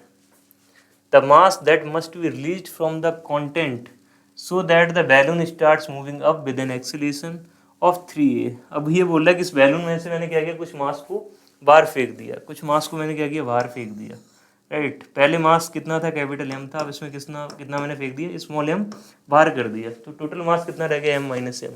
बोला कितने से एक्सेलेरेट कर रहा है, ऊपर की तरफ, भाई साहब 3a से एक्सेलेरेट कर रहा है। आसान है, पहले मास कितना था, कैपिटल एम था, तो ए से एक्सेलेरेट कर रहा था। अब मैंने स्मॉल एम मास को बाहर फेंक दिया, अब वो कितने से एक्सेलेरेट कर रहा है, 3a से एक्सेलेरेट कर रहा है। अब एक चीज़ यहाँ पे नोटिस करें, इसका वेट तो आएगा ही नीचे की तरफ कितना, कैपिटल mg, और ऊपर की तरफ एक फोर्स आ रहा होगा F, जो इसको क्या करा रहा होगा, एक्सेलेरेट करा रहा होगा, राइट। वो वाइंसी फोर्स होगा एयर की वजह से। सेम सिचुएशन यहाँ पे भी होगी, यहाँ पे फोर्स कितना आ रहा होगा, F फोर्स आ रहा होगा, राइट। नीचे की तरफ इसका वेट कितना आएगा, capital M minus small m into में g, ये इसका क्या आ जाएगा, वेट आ जाएगा। अब क्या करना है अपन को, सीधा न्यूटन का सेकंड लॉ लगाना है। तो यहाँ पे इक्वेशन अपन बताते हैं, तो देखो ऊपर की तरफ F, नीचे की तरफ mg, तो क्या लिखूंगा, F minus capital mg equals to बन जाएगा अपने पास में कितना, m। एक इक्वेशन तो अपन यहाँ से बना लेंगे, दूसरी इक्वेशन यहाँ से लिख लेंगे। तो देखो दूसरी इक्वेशन लिखते हैं, तो ऊपर की तरफ कितना फोर्स एक्ट कर रहा है F, नीचे की तरफ कितना m माइनस m, इंटू में क्या आ जाएगा g, और ये कितने से एक्सीलेट कर रहा है, 3a से एक्सीलेट कर रहा है, तो इक्वल्स टू कितना हो जाएगा, 3a आ जाएगा। ठीक है, 3a से एक्सीलेट कर रहा है, मास का मल्टीप्लाई भी इसमें करना पड़ेगा। तो मास कितना है इसका, इसको अपन थोड़ा इधर करते हैं, इसका मास दिया गया है, मास कितना हो गया, m माइनस स्मॉल m। ठीक है, तो इधर दिखेगा आपको, थोड़ा सा इधर शिफ्ट कर देता हूँ, हाँ ये यहाँ पे कितना आएगा, m माइनस m आ जाएगा। इन दोनों इक्वेशन को क्या करना है, सॉल्व करना है, और आंसर आ जाएगा। तो इन दोनों इक्वेशन को अपन सॉल्व करते हैं, अपन को आंसर किसके टर्म में देना है, m a और g के टर्म में देना है। तो m a और g के टर्म में देना है, और अपन को वैल्यू किसकी फाइंड करनी, स्मॉल m की, कि कितना मास अपन ने क्या कर दिया, उससे थ्रू कर दिया, right. The mass that must be released from the content, अपन को कितना मास उससे क्या करना है, रिलीज करना है। तो स्मॉल m की वैल्यू अपन फाइंड कर लेंगे, दोनों को क्या करें, सॉल्व करें। दोनों इक्वेशन को अगर अपन सॉल्व करेंगे यहाँ पे, तो अपने पास में आ जाएगा ऐसा कुछ। देखो क्या करते हैं, इस वाली इक्वेशन में से इसको क्या कर देते हैं, सब्सट्रैक्ट कर देते हैं, राइट। तो f से f क्या हो जाएगा, कैंसिल आउट हो जाएगा, और f अपने पास में क्या अननोन, ये तो अपन ने एज्यूम किया ना कि f ऊपर की तरफ एक्ट कर रहा है, तो स्मॉल m की वैल्यू आ जाएगी। तो इसमें से इसको सब्सट्रैक्ट करते हैं, तो f से f क्या हो जाएगा, कैंसिल आउट हो जाएगा, ये तो चला जाएगा इससे। ठीक है, इसमें से इसको सब्सट्रैक्ट करना था, तो ये माइनस माइनस हो जाएगा प्लस, और यहाँ पे कितना, माइनस का कैपिटल mg, तो ये माइनस का कैपिटल mg यहाँ पे, और माइनस का ये रहा, तो ये तो माइनस माइनस प्लस होगा, उसकी वजह से ये क्या हो जाएगा, कैंसिल आउट हो जाएगा ये वाला, और यहाँ पे कितना बन जाएगा, प्लस का mg, तो प्लस का small mg, right, equals to हो जाएगा। इसमें से मैंने इसको क्या किया, सब्सट्रैक्ट किया, राइट। तो यहाँ पे कितना बनेगा, 3m है, कितना बनेगा, 3m है, और यहाँ पे कितना m है, इसको सब्सट्रैक्ट करूँगा तो कितना रह जाएगा, 2 कैपिटल m है, राइट। यहाँ पे कितना था अपने पास में, माइनस का स्मॉल m, तो ये रह जाएगा कितना, प्लस का 3, प्लस का नहीं सॉरी, यहाँ पे माइनस साइन आएगा, तो यहाँ पे माइनस साइन हो जाएगा, और कितना हो जाएगा, 3a इंटू में बन जाएगा स्मॉल m, राइट। अपन को स्मॉल m की वैल्यू फाइंड करनी थी, तो इसको अपन क्या करते हैं, साइड में लेके आ जाते हैं, तो स्मॉल m कॉमन हो जाएगा, और बन जाएगा g plus 3a that will be equals to 2 capital M into में a। राइट। तो यहाँ से स्मॉल m की वैल्यू आ जाएगी कितनी, twice of capital M a divided by g plus 3a। अपन ऑप्शन मैच कर सकते हैं, कौन सा मैच कर रहा है देखो, 2 capital M A divide by 3a plus g, और अपने पास में ये ऑप्शन दिख रहा है 2m ए। फर्स्ट ऑप्शन ही करेक्ट दिख रहा है, राइट, फर्स्ट ऑप्शन इसका करेक्ट दिख रहा है। तो इस तरीके से अपन क्या कर सकते हैं, सॉल्व कर सकते हैं। अगला क्वेश्चन देखते हैं, आसान क्वेश्चन था ये। देखो क्वेश्चन आया किसका, अपन से पूछा जा रहा है पीएन डायोड दिया गया, ये दिया गया अपने पास में क्या है, एक वोल्टेज इनपुट दिया गया, राइट, एक वोल्टेज इनपुट है और उसकी वैल्यू कितनी दी गई, B equals to V naught sine omega t. तो इनपुट वोल्टेज का अगर अपन ग्राफ देखेंगे तो यहाँ पे कुछ ऐसा बनेगा, साइनोसॉइडल ग्राफ बनेगा। क्लियर है, तो ये साइनोसॉइडल अपन ने ग्राफ बना लिया, ये साइनोसॉइडल ग्राफ बन गया, ठीक है। तो ये तुम्हारा हो गया V और यहाँ पे क्या बन गया, T बन गया। यहाँ पे अपन ने क्या लगा के रखा है, एक डायोड लगा के रखा है, ठीक है, पीएन डायोड लगा के रखा है। तो अगर अपन इसके इनपुट को ऑब्जर्व करें, अपन को आउटपुट के बारे में बताना है इसमें। In the circuit shown here assuming threshold voltage of the diode is negligibly small, ठीक है, देन मतलब ये क्या दिया गया, तुम्हें एक आइडियल डायोड दिया गया, then voltage VAV is correctly represented by, VAV का मतलब है इन दोनों पॉइंट के बीच में जो पोटेंशियल डिफरेंस होगा, जो आउटपुट वोल्टेज होगी वो अपन को बतानी है, ठीक है। इनपुट अपन ने साइनोसॉइडली एक फंक्शन अपन ने प्रोवाइड किया, ठीक है। तो अगर अपन इसको नोटिस करें यहाँ पे, तो ये वाला जो इसका होगा वो पॉजिटिव हाफ साइकिल है, और ये क्या है इसका नेगेटिव हाफ साइकिल, ये पॉजिटिव और ये क्या है नेगेटिव हाफ साइकिल। तो अपन को पता है पहली, अगर अपन पॉजिटिव हाफ साइकिल की बात करें तो ये वाला टर्मिनल क्या होगा, हायर पोटेंशियल पे होगा, और ये क्या होगा, लोअर पोटेंशियल पे होगा। तो इसमें जो ये डायोड अपन को दिया गया, ये कैसा हो जाएगा तुम्हारा, रिवर्स वाइस हो जाएगा। क्यों रिवर्स वाइस होगा, क्योंकि इसका ये जो पी साइड है वो अपन को क्या दिया गया, लोअर पोटेंशियल पे दिया गया, तो ये रिवर्स वाइस की तरह बिहेव करेगा। तो इसका मतलब पॉजिटिव हाफ साइकिल के लिए तो ये तुम्हारा डायोड होगा वो रिवर्स वाइस्ड हो जाएगा। और उसके बाद की अगर अपन बात करें नेगेटिव हाफ साइकिल, तो नेगेटिव हाफ साइकिल का मतलब ये वाला टर्मिनल अब नेगेटिव हो जाएगा, उसके बाद ये क्या हो जाएगा, पॉजिटिव हो जाएगा, और पॉजिटिव होगा तो ये जो तुम्हारा डायोड था वो फॉरवर्ड वाइसिंग में आ जाएगा, और फॉरवर्ड वाइस में जैसे ही आएगा तो वहाँ से क्या कर देगा, यहाँ से करंट का फ्लो करा देगा, और तुम्हें क्या मिल जाएगा, आउटपुट मिल जाएगा। इसका मतलब ये जो पॉजिटिव हाफ साइकिल है उस केस में ये वाला तुम्हारा रिवर्स वाइस की तरह बिहेव करेगा, और ये कैसे बिहेव करेगा, नेगेटिव हाफ साइकिल में ये फॉरवर्ड वाइस की तरह बिहेव करेगा, राइट। तो फॉरवर्ड वाइस होगा तभी वो क्या करा सकता है, करंट का फ्लो करा सकता है। तो अगर अपन चारों ऑप्शन यहाँ पे देखें तो चार ऑप्शन यहाँ पे दिए गए, VAV would be zero at all the times zero तो होगा नहीं। क्यों जीरो नहीं होगा, क्योंकि ये नेगेटिव हाफ साइकिल में फॉरवर्ड वाइस की तरह बिहेव करेगा, और फॉरवर्ड वाइस में क्या हो जाएगा, तुम्हें आउटपुट मिल जाएगा, ठीक है। तो ये गलत हो गया, उसके बाद ये भी नहीं मिलेगा तुम्हें, और तुम्हारा ये क्या बन जाता है, हाफ वेव रेक्टिफायर बन जाता है, अपन ने पढ़ के रखा होगा, हाफ वेव रेक्टिफायर, ठीक है। इस वाले ऑप्शन को अगर अपन मैच करने जाएंगे तो देखो फर्स्ट हाफ में तो क्या मिलेगा तुम्हें, जीरो मिलेगा। कैसा मिलेगा, फर्स्ट हाफ में तो जीरो मिलेगा, तो फर्स्ट हाफ में जीरो देखो यहाँ पे दिख रहा है फोर्थ वाले ग्राफ में, और इसमें क्या मिलेगा तुम्हें, आउटपुट मिलेगा, आउटपुट मिल रहा है।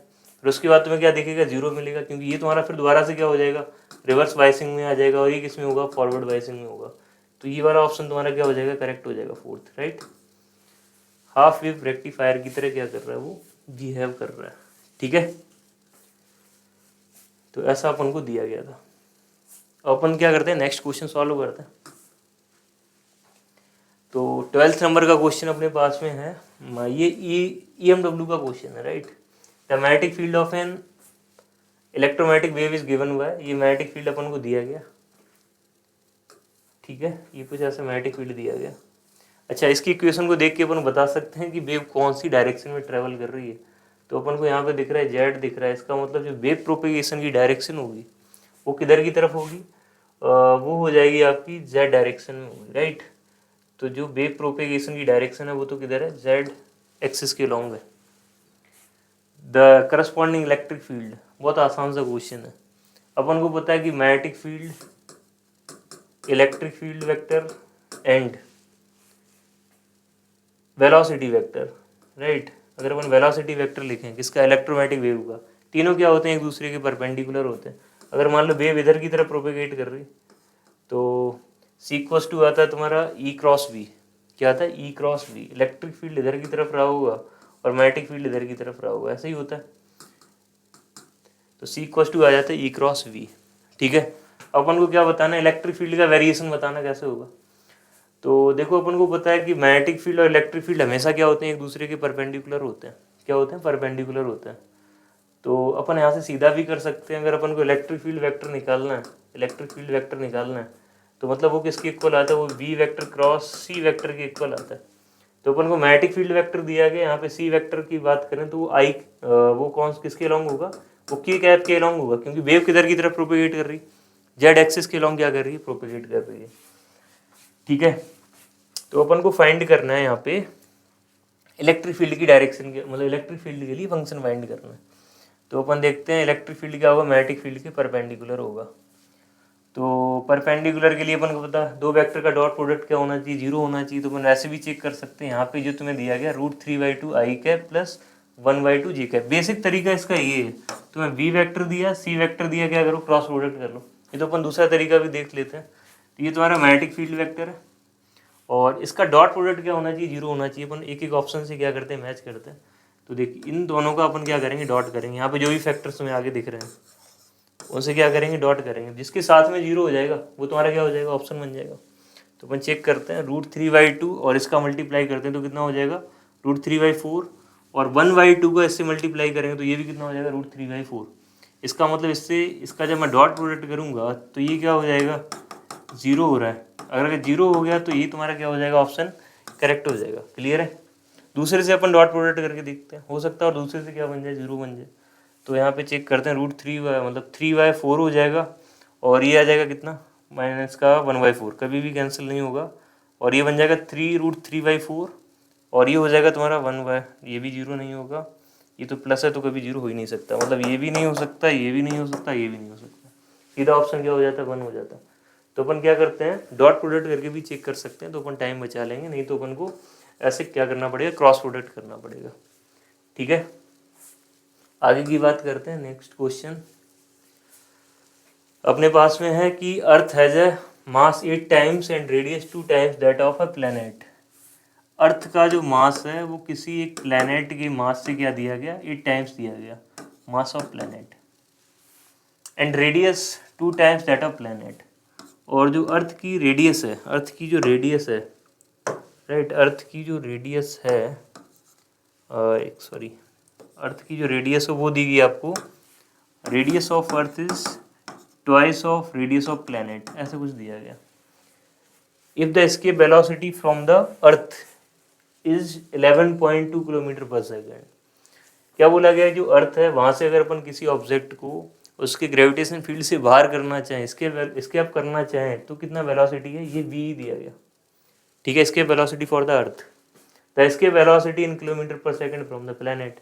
तो एकदम आसान सा है, अपन को एस्केप वेलोसिटी का फॉर्मूला पता होता है। क्या होता है? Square root of 2gm divided by r, ये होता है ना, स्क्वायर रूट ऑफ 2gm/r।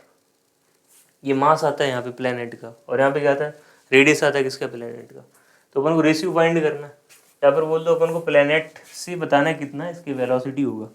तो अपन सीधा लिखते हैं इसके velocity from planet divided by इसके velocity from the earth equals to आ जाएगा, इस फॉर्मूले से अपन लिख सकते हैं कितना आ जाएगा?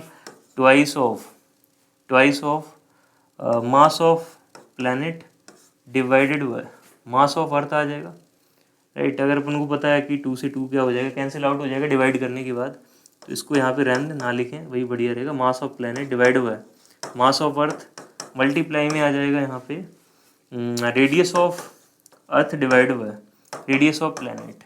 बस यहाँ पे क्या करना है? वैल्यू पुट करनी है, बाकी तो बहुत आसान सा क्वेश्चन है। तो मास of planet divide by mass of अर्थ कितना बन जाएगा? इसका ये वाला जो रेशियो अपन को दिख रहा है यहाँ से कितना आ जाएगा? 1/8 आ जाएगा। और radius of earth divide by radius of planet RE/P की बात करें तो ये कितना बन जाएगा? 2 बन जाएगा। तो इससे ये क्या हो जाएगा? कैंसिल आउट हो जाएगा। 1/4 का स्क्वायर रूट कितना आ जाएगा? 1/2।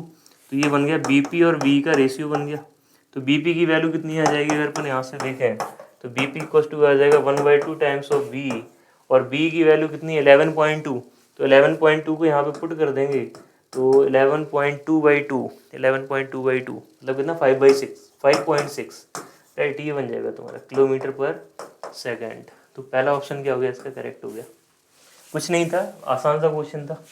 इसका वेलोसिटी का फॉर्मूला अपन को याद होता है, स्क्वायर रूट ऑफ 2gm/r। अगला question 14, the velocity time graph of an object moving along a straight line is shown in the figure.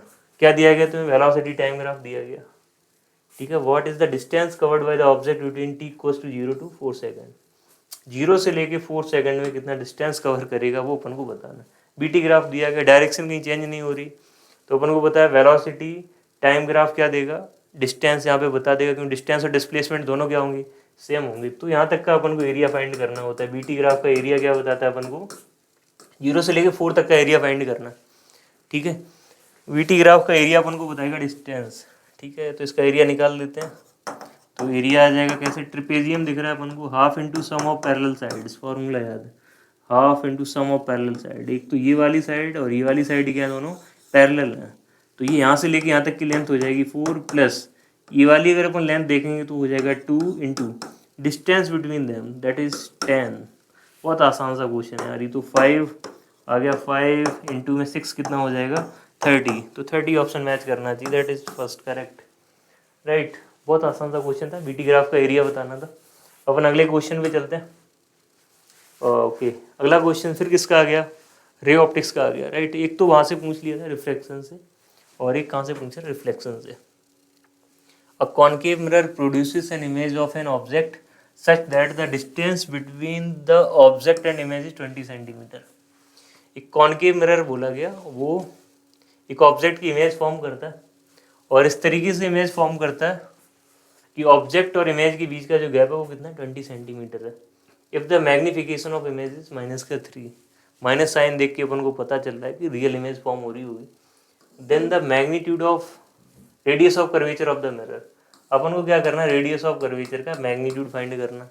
बहुत आसान सी बात है, ये तो क्लास 10th का क्वेश्चन हो गया मेरे को तो लग रहा है, इससे पहले वाला क्लास 9 दिखा था राइट। तो देखो यहाँ पे कॉनकेव मिरर अपन को दिया गया, कॉनकेव मिरर बना दिया। मैग्निफिकेशन कितने का है, 3 का है। मैग्निफिकेशन का मतलब अपन समझ रहे हैं height of image divide by height of object. तो अपन को दिख रहा है कि जो इमेज की हाइट होगी वो क्या होगी, ऑब्जेक्ट की हाइट से ज़्यादा होगी।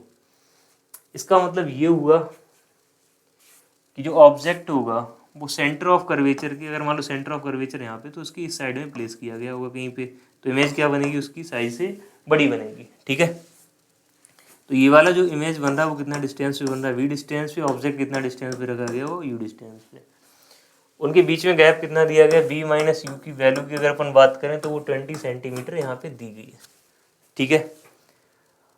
If the magnification of the, हाँ तो m की वैल्यू, m का फॉर्मूला पता होता है, माइनस का v बाई यू, बहुत आसान सी चीज़ है, इक्वल्स टू क्या होता है, i बाई ओ होता है right. Then the magnitude of the radius of curvature, तो m की वैल्यू यहाँ पे पुट कर दो बेटा, कितनी, माइनस का 3, तो देख माइनस माइनस हो जाएगा प्लस, और b इक्वल्स टू कितना बन जाएगा, 3u बन जाएगा, यहाँ से दिख रहा है, ठीक है। और b u में एक तो रिलेशन ये दिया गया और एक रिलेशन ये आ गया, तो यहाँ से अपन क्या कर सकते हैं, b और u की वैल्यू फाइंड कर सकते हैं। b और u की वैल्यू आ गई तो मिरर फॉर्मूला लगा के फोकल लेंथ आ जाएगा, और फोकल लेंथ आया तो रेडियस ऑफ कर्वेचर आ जाएगा, ठीक है। तो b की वैल्यू यहाँ पे पुट करते हैं, तो यहाँ पे कितना हो जाएगा, 3u माइनस का u इक्वल्स टू 20, तो यहाँ से ये आ जाएगा तुम्हारा 2u इक्वल्स टू आ जाएगा 20, और u की वैल्यू कितनी आ जाएगी, 10 सेंटीमीटर राइट, 10 सेंटीमीटर आ गया। तो u का वैल्यू मिला अपन को, ठीक है। v का वैल्यू यहाँ से फाइंड कर लेंगे, v का वैल्यू कितना आ जाएगा, 30 आ जाएगा, 30 सेंटीमीटर दिख रहा है, u का वैल्यू यहाँ पे पुट कर देंगे तो ये कितना दिखेगा, 30 सेंटीमीटर राइट। अब क्या करना है, रेडियस ऑफ कर्वेचर फाइंड करनी, तो फोकल लेंथ का मिरर फार्मूला लगा दो सीधा, तो मिरर फार्मूला होगा 1/f equals to 1/v plus 1/u right. तो b की वैल्यू कितनी 30, u की वैल्यू कितनी 10, विद साइन पुट कर दो तो 1/f आ जाएगा, माइनस का 1/30 माइनस का 1/20। इसको अगर अपन सॉल्व करेंगे तो एलसीएम कितना आ जाएगा इसका, 30 और 20 का, 30 और 20 का बन जाएगा कितना, 60, कितना बन जाएगा 60 राइट। नहीं 30 यहाँ पे 10 था, सॉरी, u का वैल्यू कितना है 10, तो यहाँ पे 10 लेना, तो 30 और 10 का कितना बन जाएगा 30 आ जाएगा एलसीएम, और यहाँ पे कितना बनेगा -1, और यहाँ पे कितना हो जाएगा -3। तो ये तुम्हारा कितना हो जाएगा -4/30। ठीक है, तो यहाँ से f की वैल्यू कितनी आ गई -30/4। ये तुम्हारा फोकल लेंथ आ गया। अब रेडियस ऑफ कर्वेचर फाइंड करना तो बहुत आसान है। रेडियस ऑफ कर्वेचर फाइंड करने के लिए r इक्वल्स टू कितना हो जाएगा तुम्हारा 2f। तो इसका क्या कर दो, डबल कर दो।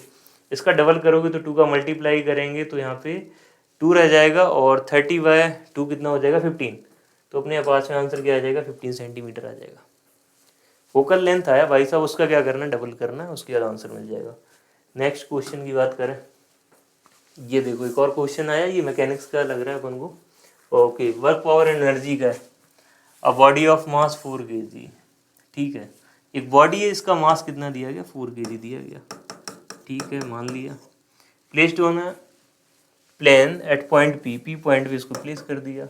हैविंग कोऑर्डिनेट्स 3,4 पे इसको प्लेस कर दिया, 3,4 पे इसको प्लेस कर दिया। Under the action of force, ये फोर्स दिया गया, इसके ऊपर अप्लाई किया गया। It moves to a new point Q. एक नए पॉइंट क्यू पे क्या कर रही, बॉडी मूव करके जा रही है। ठीक है, इस पॉइंट के भी कोऑर्डिनेट दे दी, बहुत बढ़िया, 6,10। कितना सेकंड का टाइम लग रहा है यहाँ पे पहुँचने में, 4 सेकंड का टाइम लग रहा है। The average power and instantaneous power at the end of the 4 second are in the ratio of. क्या पूछा गया, बढ़िया क्वेश्चन। एवरेज पावर यहाँ पे क्या दिया गया, इंस्टेंटेनियस पावर। एवरेज पावर का फॉर्मूला अपन को पता है कि उस पार्टिकुलर टाइम इंटरवल में कितना वर्क किया गया इस ऑब्जेक्ट को एक पॉइंट से दूसरे पॉइंट तक डिस्प्लेस करने के लिए, राइट। तो इसके कोऑर्डिनेट दिए गए, यहाँ पे इसके कोऑर्डिनेट दिए गए, और अपन को फोर्स वेक्टर दिया ही गया, बहुत बढ़िया। तो 2i cap plus 3j cap. तो क्या करना है, एवरेज पावर फाइंड करने के लिए पहले तो वर्क फाइंड करते हैं। वर्क कैसे फाइंड करेंगे, फोर्स और डिस्प्लेसमेंट का क्या होगा, डॉट प्रोडक्ट होगा, राइट। तो फोर्स और डिस्प्लेसमेंट का डॉट प्रोडक्ट, फोर्स वेक्टर दिया गया 2i कैप प्लस का 3j कैप। अब बात आई डॉट प्रोडक्ट करना है किसके साथ में, डिस्प्लेसमेंट वेक्टर।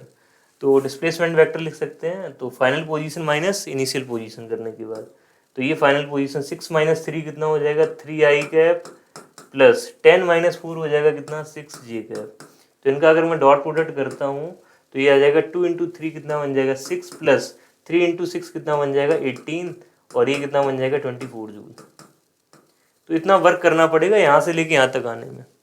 क्या फाइंड करना है, एवरेज पावर फाइंड करनी। तो पी एवरेज अपन ने पढ़ा होता है कि कितना वर्क किया गया, 24 जूल का वर्क किया गया, कितने टाइम में किया गया, दैट इज 4 सेकेंड, और ये कितना आ जाएगा तुम्हारा 6 वाट आ जाएगा, राइट। तो ये एवरेज पावर तो कितना आ गया तुम्हारा 6 वाट आ गया। अपन को क्या फाइंड करना है, इंस्टेंटेनियस पावर फाइंड करनी। अरे यार आसान सा question, instantaneous power. Instantaneous power लिखते हैं अपन F vector dot v vector, right. Force vector में क्या करेंगे, वेलोसिटी वेक्टर का मल्टीप्लाई कर दें। तो फोर्स वेक्टर अपन को दिया गया। अब बात है वेलोसिटी वेक्टर। वेलोसिटी वेक्टर कैसे फाइंड करेंगे, फोर्स एक्ट कर रहा है तो कितने इंस्टेंट पे पूछा गया, ये 4 सेकंड पे, 4 सेकंड पे इंस्टेंटेनियस पावर। तो देख फोर्स अप्लाई किया, इसका मतलब बॉडी क्या करेगी, एक्सेलेरेट करेगी। तो एक्सेलेरेट करेगी तो इसका एक्सेलेरेशन वेक्टर भी लिख लेते हैं भाई साहब। तो एक्सेलेरेशन वेक्टर आ जाएगा, फोर्स में क्या कर दो, मास का डिवाइड कर दो। तो मास कितना है इसके पास में, मास है, मास दिया गया 4 kg।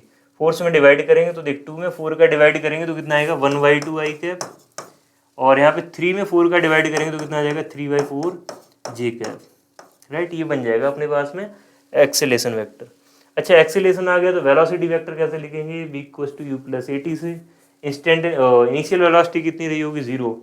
तो यहाँ पे देख फोर्स वेक्टर आ गया तुम्हारा कितना 2i कैप प्लस का 3j cap, dot product with velocity. Acceleration ये टाइम का मल्टीप्लाई कर 4 का मल्टीप्लाई करेगा तो कितना आ जाएगा 4 × 2 कितना बन जाएगा 2। तो ये बनेगा यहाँ पे 2i कैप प्लस 3/4 ये रहा, और 3/4 में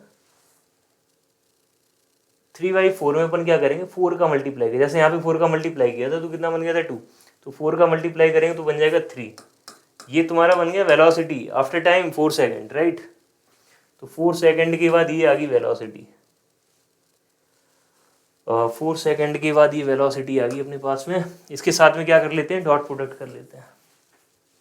तो इसका मल्टीप्लाई करें तो 2 × 2 कितना हो जाएगा 4 हो जाएगा, प्लस 3 × 3 कितना हो जाएगा 9, और ये कितना बन गया 13।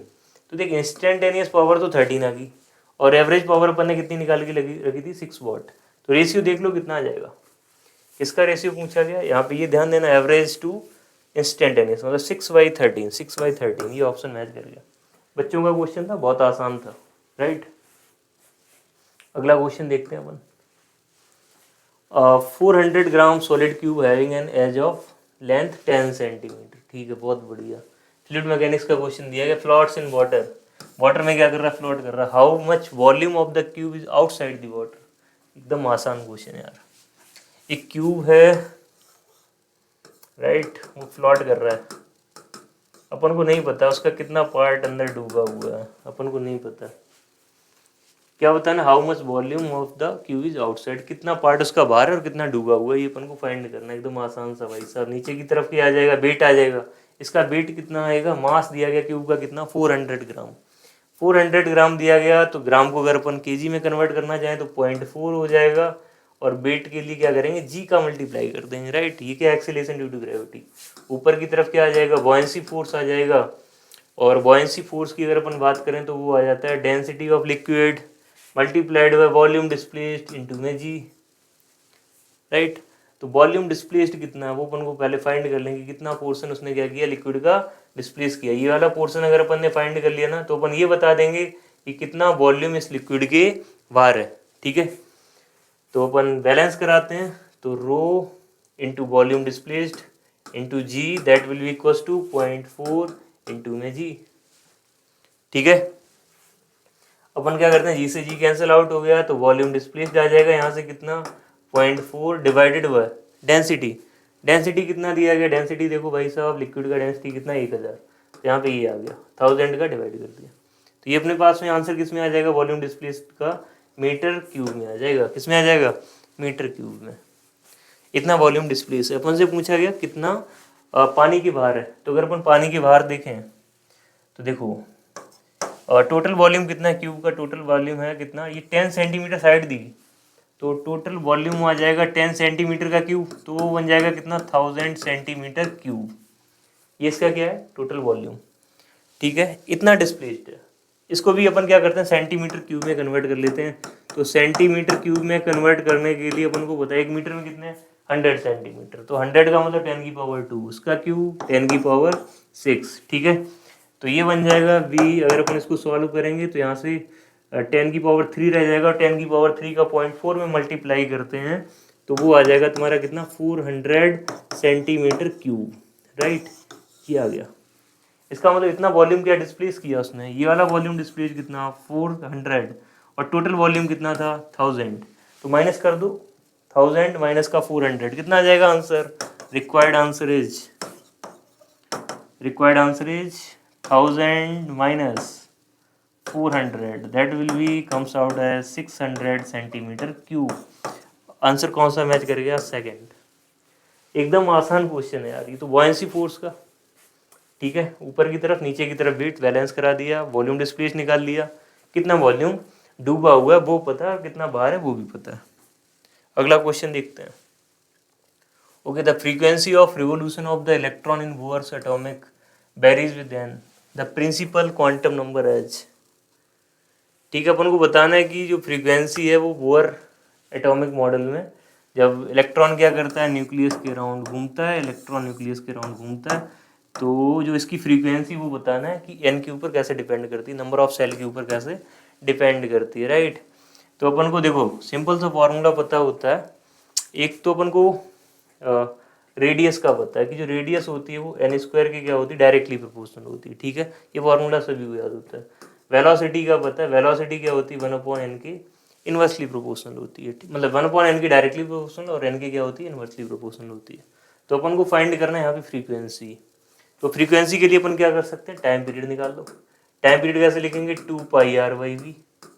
इसका मतलब r और v का जो रेशियो है वो अगर अपन यहाँ से देखें, r और v का रेशियो करेंगे तो कितना हो जाएगा, वो डायरेक्टली प्रोपोर्शनल हो जाएगा किसका, n क्यूब के।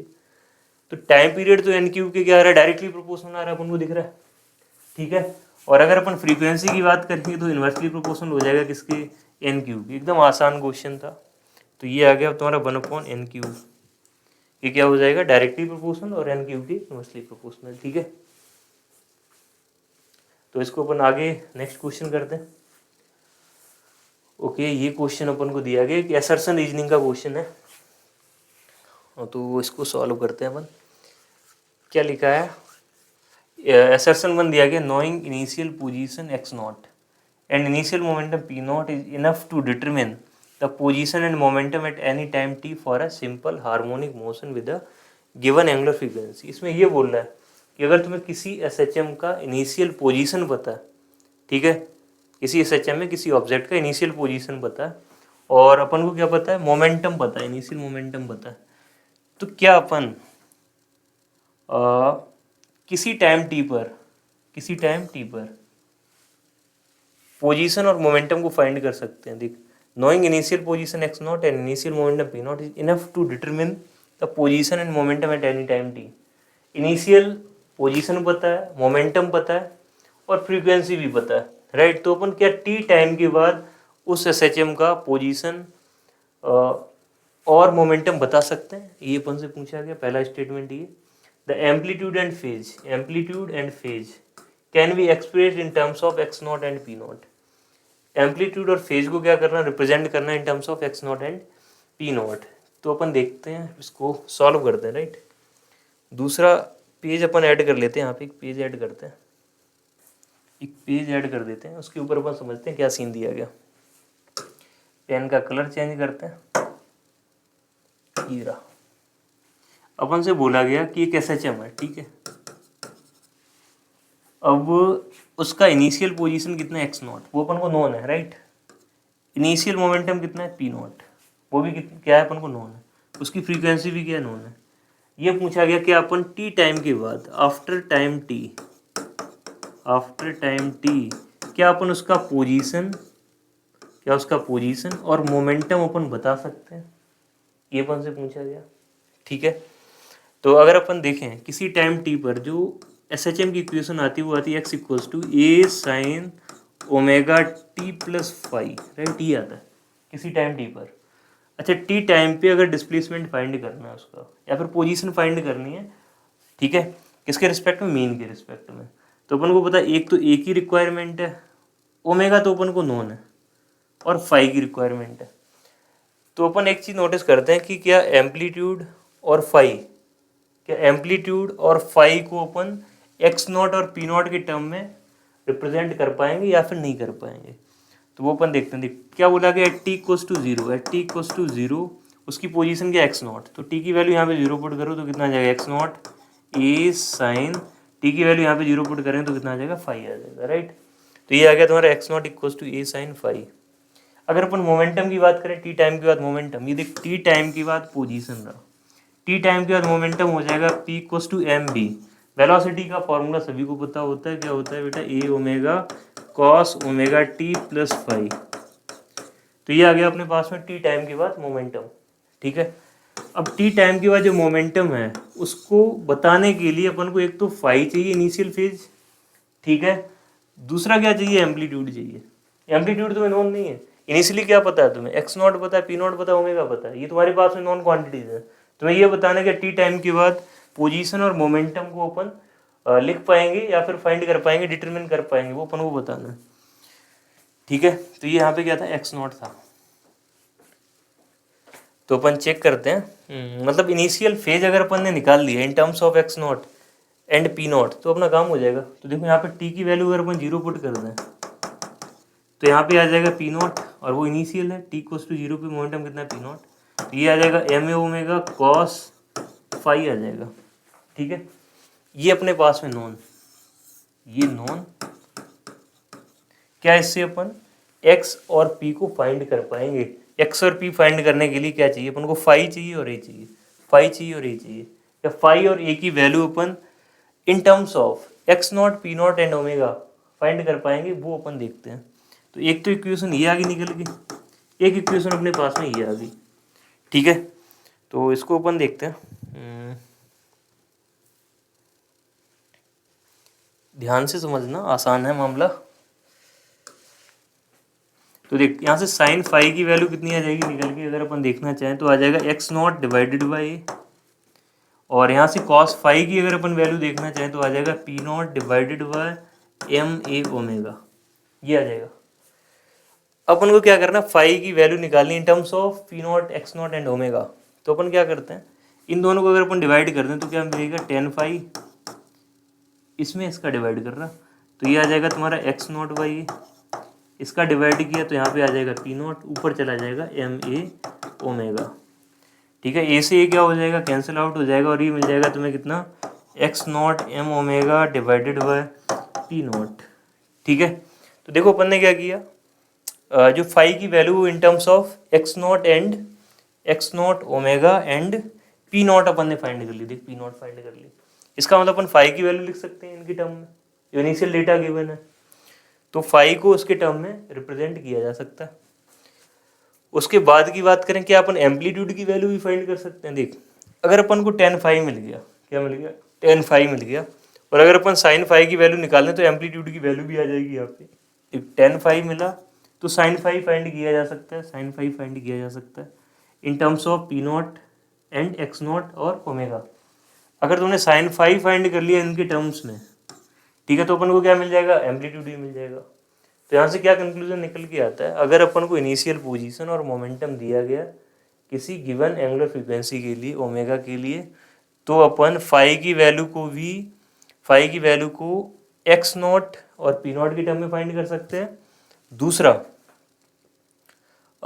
एम्पलीट्यूड की वैल्यू को भी पी नॉट और एक्स नॉट की टर्म में फाइंड किया जा सकता है यहाँ से, राइट। ये फाइंड कर सकता हूँ, साइन फाई की वैल्यू आ जाएगी, टेन फाई की वैल्यू पता है। तो इसका मतलब जो तुम्हारे पास में फर्स्ट स्टेटमेंट था, वो क्या करेक्ट है। क्यों करेक्ट है, क्योंकि अपन उसकी वैल्यू को उसके टर्म में फाइंड कर सकते हैं, राइट, टी टाइम के बाद पोजीशन और मोमेंटम को। फिर उसके बाद अगला दिया गया रीजनिंग में, the amplitude and phase can be expressed in terms of x not P not. ये दो देखो, फर्स्ट स्टेटमेंट भी करेक्ट है, दूसरा भी करेक्ट है, और ये उसका क्या करेक्ट एक्सप्लेनेशन भी है। इसका मतलब तुम्हारे पास में पहला ऑप्शन क्या हो जाएगा, करेक्ट हो जाएगा। ठीक है, उसके बाद अगले क्वेश्चन की बात करते हैं। तो अपने पास में अगला क्वेश्चन देखो, ये तो बहुत आसान सा क्वेश्चन है, थ्योरेटिकल क्वेश्चन दिया गया अपने पास में। Which of the following phenomena can not be explained by the wave theory of the light. ठीक है, तो वेव थ्योरी देखते हैं अपन ऑप्शन। पहले तो कॉम्पटन इफेक्ट है, रिफ्लेक्शन ऑफ लाइट है, डायफ्रैक्शन है, रिफ्लेक्शन है। देखो अपन हाइगेंस प्रिंसिपल से क्या करते हैं, रिफ्लेक्शन को भी प्रूव करते हैं, रिफ्रैक्शन को भी प्रूव करते हैं, और डायफ्रैक्शन तो अपन को पता है वेव थ्योरी ही बताती है। तो इन तीनों को तो वेव फिनोमिना क्या करती है, एक्सप्लेन करती है, कॉम्पटन को नहीं करती है। और इसमें यही पूछा गया, which of the following phenomena can not be explained by the wave theory of light. तो कॉम्पटन तो अपन किससे करते हैं, पार्टिकल नेचर से करते हैं। पार्टिकल नेचर ऑफ लाइट क्या करता है, कॉम्पटन इफेक्ट को एक्सप्लेन करता है। इन तीन को वेव नेचर क्या कर पाता है, एक्सप्लेन कर पाता है। तो अपना ऑप्शन कौन सा करेक्ट हो जाएगा, फर्स्ट करेक्ट हो जाएगा। 10 सेकंड का क्वेश्चन था और आगे बढ़ना था। Okay, the volume concentration of a solid copper cube of edge length 10 centimetre when subjected to a hydraulic pressure 7 into 10 raised to power 6 pascal would be। Volume contraction पूछा गया। वॉल्यूम कंट्रैक्शन का मतलब कितना वॉल्यूम में change आएगा। अगर मैं क्या करूंगा, एक सॉलिड कॉपर क्यूब को इतने प्रेशर से कंप्रेस करूंगा, राइट, तो इसमें कितना वॉल्यूम का कॉन्ट्रैक्शन आएगा, वो पूछा जा रहा है। तो सॉलिड मैकेनिक्स का क्वेश्चन हो गया। ठीक है, बहुत आसान सा टॉपिक होता है सॉलिड मैकेनिक्स का। अगर अपन इसकी बात करें तो यहाँ पे अपन को पता है हुक्स लॉ लगा सकते हैं। हुक्स लॉ क्या बताता है, तो हुक्स लॉ में अपन ने पढ़ा था, जो डेल्टा पी होता है वो होता है bulk modulus of elasticity into में डेल्टा वी बाई बी, इसके इक्वल आता है। तो इसमें डेल्टा पी की वैल्यू दी गई कितना, 7 इंटू 10 की पावर 6 दिया गया। ये B bulk modulus of elasticity that is given as 1.4 into 10 की पावर 11। डेल्टा वी अपन को फाइंड करना है। इनिशियल वॉल्यूम अपन फाइंड कर सकते हैं क्यूब का इनिशियल वॉल्यूम कितना आ जाएगा, ए क्यूब से अपन निकालना है, तो वी की वैल्यू आ जाएगी कितनी, 1000 सेंटीमीटर क्यूब, राइट। एकदम आसान सी बात है, 1000 सेंटीमीटर क्यूब क्या आ गया, इसका वॉल्यूम आ गया। अच्छा, सेंटीमीटर क्यूब को अगर अपन एक मिनट यूनिट देख लेता हूँ, mm क्यूब में देना आंसर। पहले अपन क्या करते हैं, मीटर क्यूब में कन्वर्ट कर लेते हैं। तो सेंटीमीटर क्यूब, सेंटीमीटर का मतलब 100 10 की पावर माइनस का 2, तो 10 की पावर माइनस का 6 हो जाएगा यहाँ पे। और ये आंसर किसमें मिलेगा, मीटर क्यूब में। ये हो जाएगा 10 की पावर -3 का मीटर क्यूब। तो यहाँ पे बी की वैल्यू पुट कर दो, तो ये हो जाएगा 10⁻³ मीटर क्यूब। ठीक है, इसको अगर अपन सॉल्व करेंगे तो ये आ जाएगा डेल्टा V यहाँ से निकल के, तो इधर तो ये मल्टीप्लाई में आएगा तो अपन को दिख रहा है 10⁻³ और ये डिवाइड में आएगा तो 7 इंटू 10⁻³ डिवाइडेड बाय 1.4 इंटू 10⁻11 ये बन जाएगा। और ये तुम्हारा जो आंसर आ रहा होगा वो किस में आ रहा होगा, मीटर क्यूब में आ रहा होगा, और तुम्हें आंसर किस में देना है, mm³ में। तो 1 मीटर में पता अपन को कितना होगा 1000, तो 1000 का 3 करूँगा तो 10 की पावर कितना हो जाएगा 9 हो जाएगा, और 10 की पावर 9 होगा तो अपन को पता ये 10 की पावर 12 बना, ये 10 की पावर 11, तो इससे अपन इसको कट करेंगे पूरे को तो 10 बन जाएगा, और 7 इंटू 10 कितना बन जाएगा 70, तो 70 डिवाइड बाय 1.4 इसको सॉल्व करेंगे तो 14, 5 और ये 50, क्या आंसर आ रहा है इसका 50 आ रहा है। तो इसका करेक्ट ऑप्शन कितना होगा, यहाँ पे 50 फिल करना था अपन को। हुक स्लो लगाना, सॉल्व करना, क्वेश्चन बहुत आसान है, खत्म कर सकते हैं इसको। ठीक है, अगला क्वेश्चन देखते हैं। ये क्वेश्चन बहुत बढ़िया क्वेश्चन है अपने पास में। अ थिन ट्रांसपेरेंट फिल्म, ये क्वेश्चन क्या क्वेश्चन पढ़ते हैं। A thin transparent film with refractive index 1.4, एक अपने पास में थिन ट्रांसपेरेंट फिल्म है और उसका रिफ्रैक्टिव इंडेक्स दिया गया 1.4, is held on a circular ring of radius r equals to कितना दिया गया 1.8 सेंटीमीटर।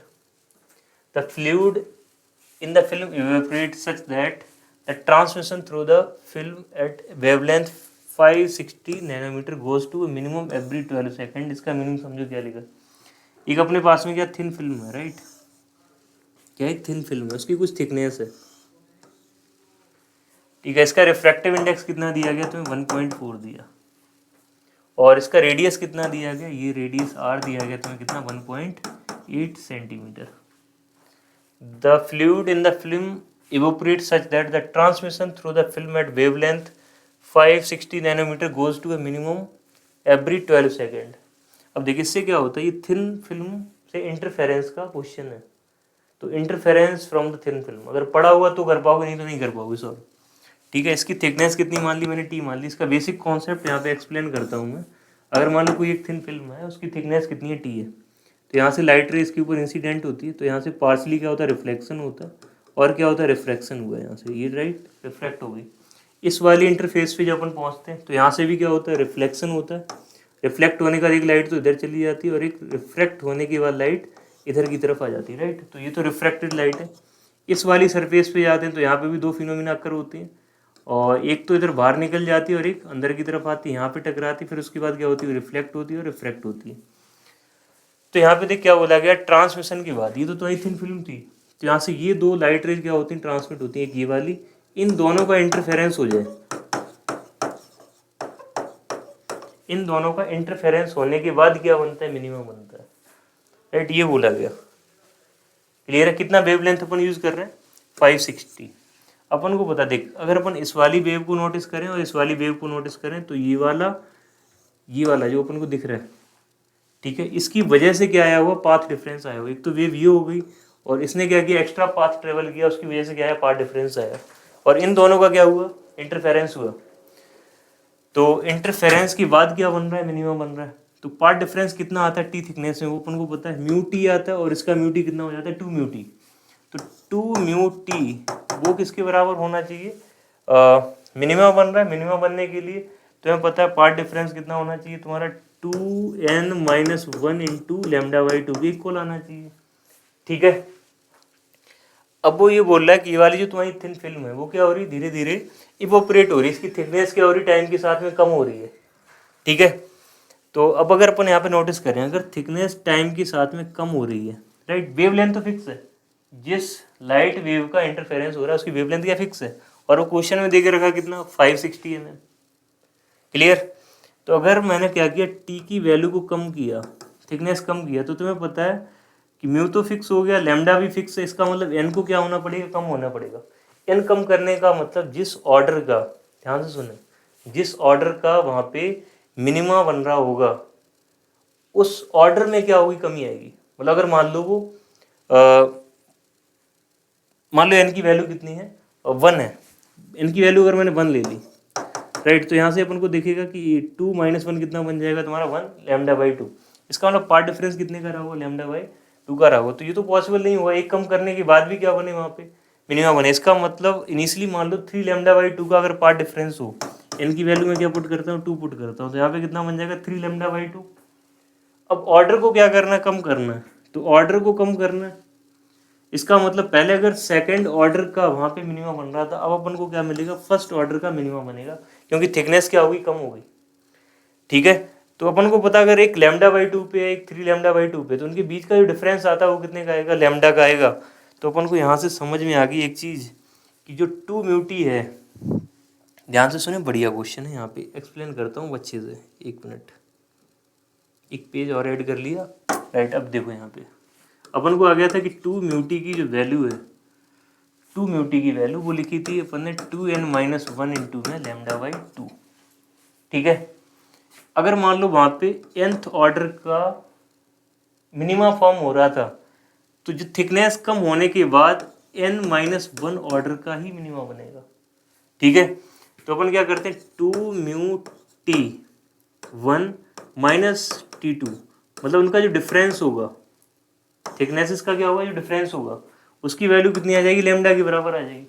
लैम्डा के बराबर क्यों आएगी, अगर n का बना और वहाँ पे कितने का बना, n - 1 का, तो डिफरेंस कितने का बनता है, लैम्डा का। राइट, क्योंकि अपन को λ/2 पे होगा, 3 λ/2 पे होगा, 5 λ/2 पे, हमेशा डिफरेंस कितने का आता है, लैम्डा का आता है। तो यहाँ से देख, थिकनेस में जो चेंज आया, जो थिकनेस में चेंज आया उसकी वैल्यू आ जाएगी λ/2 म्यू। राइट, ये इतना थिकनेस में चेंज आ जाएगा। और तुम्हें देख क्वेश्चन में क्या दिया गया कि मिनिमा अकर होता है एवरी 12 सेकेंड। कितने के बाद अकर होता है, 12 सेकेंड के बाद अकर होता है। ठीक है, इसका मतलब जो थिकनेस कम होने में टाइम लगा होगा वो कितने का होगा, 12 सेकेंड का होगा। और कितनी थिकनेस कम होगी वो यहाँ से अपन को पता चल गया, इतना थिकनेस कम होगा। देख, जैसे तुम्हारी ये वाली क्या थी, फिल्म थी, तो इसकी इनिशियली थिकनेस कितनी थी, T1, बाद में थिकनेस कितनी रहेगी इसकी, T2 थिकनेस रहेगी। तो जो डिफरेंस आया, वो डिफरेंस किसकी वजह से आया, इवेपोरेशन की वजह से आया। राइट, तो अगर अपन देखें, अपन से पूछा गया कि कितना रेट होगा इवेपोरेशन का, तो इवेपोरेशन रेट अगर अपन निकालना चाहें तो रेट आ जाएगा कि कितना वॉल्यूम यूनिट टाइम में कम हुआ, यूनिट टाइम में जो चेंज हुआ। तो ए था उसका एरिया। ठीक है, थिकनेस में कितना चेंज आया, T1 - T2 का, कितने टाइम में आया वो टाइम यहाँ पे पुट कर देंगे। अब T1 - T2 की वैल्यू कितनी आ जाएगी, λ/2 म्यू। तो यहाँ पे अगर अपन T1 - T2 की वैल्यू पुट करते हैं λ/2 म्यू और T से डिवाइड करें तो अपने पास में आंसर आ जाएगा। तो देखो अपन इसको क्या करते हैं, सॉल्व करते हैं, इसको सॉल्व करते हैं। एरिया अपन निकाल लेंगे πr² से। राइट, T1 - T2 की वैल्यू कितनी है, λ/2 म्यू, और टाइम कितना दिया गया, T दिया गया। लैम्डा की वैल्यू नोन, रेडियस नोन, ठीक है, टाइम पता, तो म्यू की वैल्यू पता। तो अपन क्या कर लेंगे, इसको सॉल्व कर लेंगे। इसको सॉल्व करने के बाद जो आंसर आता है, इसको सॉल्व करने के बाद जो आंसर आता है उस आंसर को मैं बता देता हूँ तुम्हें। इसको सॉल्व करने के बाद ये डेटा पुट करने का, म्यू की वैल्यू पता, रेडियस पता, टाइम पता कैपिटल T, लैम्डा पता, वैल्यू पुट करेंगे तो यहाँ पे जो आंसर आता है वो आता है 54। राइट, क्लियर है।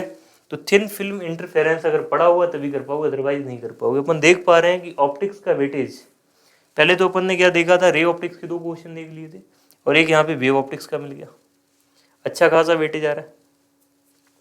अगला question, the value of current in the electrical circuit as given below when potential at a is equal to the potential at b. अपन को एक सर्किट दिया गया, बोला गया क्वेश्चन कि ए पॉइंट का पोटेंशियल और बी पॉइंट का पोटेंशियल क्या है, सेम है। इसका मतलब इसमें कोई भी करंट फ्लो नहीं होगी। क्लियर है, क्या बन गया, व्हीटस्टोन ब्रिज बन गया। करंट आई की वैल्यू पूछी गई, तो व्हीटस्टोन ब्रिज के लिए पता है इसका और इसका जो रेशियो होगा, मतलब 10 डिवाइडेड बाय आर किसके इक्वल होने वाला है, वो 20 डिवाइड बाय 40 के इक्वल होगा।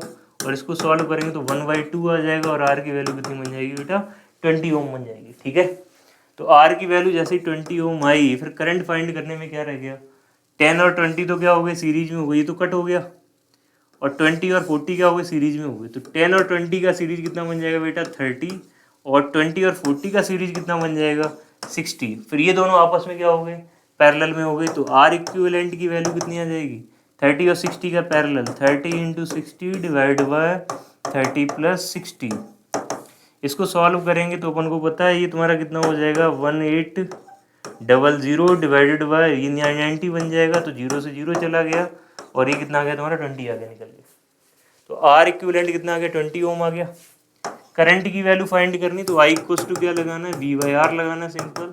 बी की वैल्यू कितनी 40 और रेजिस्टेंस कितना है 20, तो यहाँ से कितना आ जाएगा 2 एम्पियर का करंट आ जाएगा। बहुत आसान सा क्वेश्चन था यार ये तो, ठीक है। हीट स्टोन वेज पे वेस्ट था। उसके बाद अगला क्वेश्चन देखते हैं। ये करंट इलेक्ट्रिसिटी का क्वेश्चन लग रहा है, सॉरी इलेक्ट्रोस्टैटिक्स का क्वेश्चन, राइट। क्या दिया गया electric dipole of dipole movement, मतलब P दिया गया तुम्हें। P की वैल्यू कितनी है 6 × 10⁻⁻⁶ कूलॉम मीटर। ये क्या सेंटीमीटर नहीं है, ये क्या है coulomb metre. Placed in uniform electric field of magnitude. E की वैल्यू दी गई तुम्हें कितनी 10⁻⁶ volt per metre. The dipole movement is parallel to the electric field. क्या बोला गया जो डाइपोल है, डाइपोल मूवमेंट है, ये तुम्हारा इलेक्ट्रिक फील्ड हो गया, तो डाइपोल मूवमेंट ऐसे रहा होगा इधर की तरफ, राइट। तो P वेक्टर और E वेक्टर के बीच में एंगल कितना है 0 degree. The work done needs to done to the dipole to make it its dipole movement opposite to the field. पहले एंगल कितना है यार θ1 की वैल्यू कितनी है 0, θ2 कितना करना 180 करना है। एकदम आसान सा है, सीधा फॉर्मूला अपन को पता होता है माइनस का P ब्रैकेट में cos θ2 माइनस का cos θ1। इसको सॉल्व कर लें आंसर आ जाएगा। इसको सॉल्व करते हैं। P की वैल्यू बेटा कितनी दी गई, P की वैल्यू दी गई 6 × 10⁻⁻⁶, राइट। यहाँ पे माइनस साइन हो रहा है आगे। और E की वैल्यू अपन को पता है कितना 10⁻⁶, बहुत आसान सी कैलकुलेशन बन रही है। cos θ2 की वैल्यू कितनी है 180, तो cos 180 की वैल्यू -1 माइनस cos 0, इनिशियली क्या था 0 डिग्री पे था, पैरेलल था उसके, तो यहाँ पे 1 बन जाएगा और ये तुम्हें दिख रहा है कैंसिल आउट हो जाएगा और माइनस माइनस हो जाएगा, प्लस 6 × 2 कितना बन जाएगा बेटा बोल, ये बन जाएगा 12 जूल, राइट। तो इतना वर्क करना पड़ेगा। तो यहाँ पे आंसर क्या फिल करना था तुम्हें 12 जूल फिल करना था। क्लियर। अगला क्वेश्चन अपन करते हैं। ये देखो क्वेश्चन एक आया अपने पास में। ये क्वेश्चन अपन को देखने से ही बता सकते हैं अपन किसका होगा। टॉपिक खूब पढ़ा है, electromagnetic induction EMI, right. EMI chapter का ये क्वेश्चन है। इसमें देख क्या बोला गया, conducting bar moves on the 2 conducting rails. ये तुम्हें देखो 2 कंडक्टिंग रेल्स दिख रही हैं, ये कंडक्टिंग रेल्स। इसके ऊपर अपन क्या करा रहे हैं, एक वायर को ऐसे मूव करा रहे हैं। As shown in the figure at constant magnetic field V exist into the page. मतलब ये जो तुम्हें क्रॉस के साइन दिख रहे हैं ना, मैग्नेटिक फील्ड दिख रहा है अंदर की तरफ, perpendicular to the plane. The bar starts to move from vertex at t = 0। Bar क्या करती है, देख ऐसे ऐसी मैं बता रहा हूँ। यहाँ पे ये रेल्स दी गई, इसके ऊपर ये वाली जो बार है वो क्या करती है, स्लाइड करती है, ठीक है।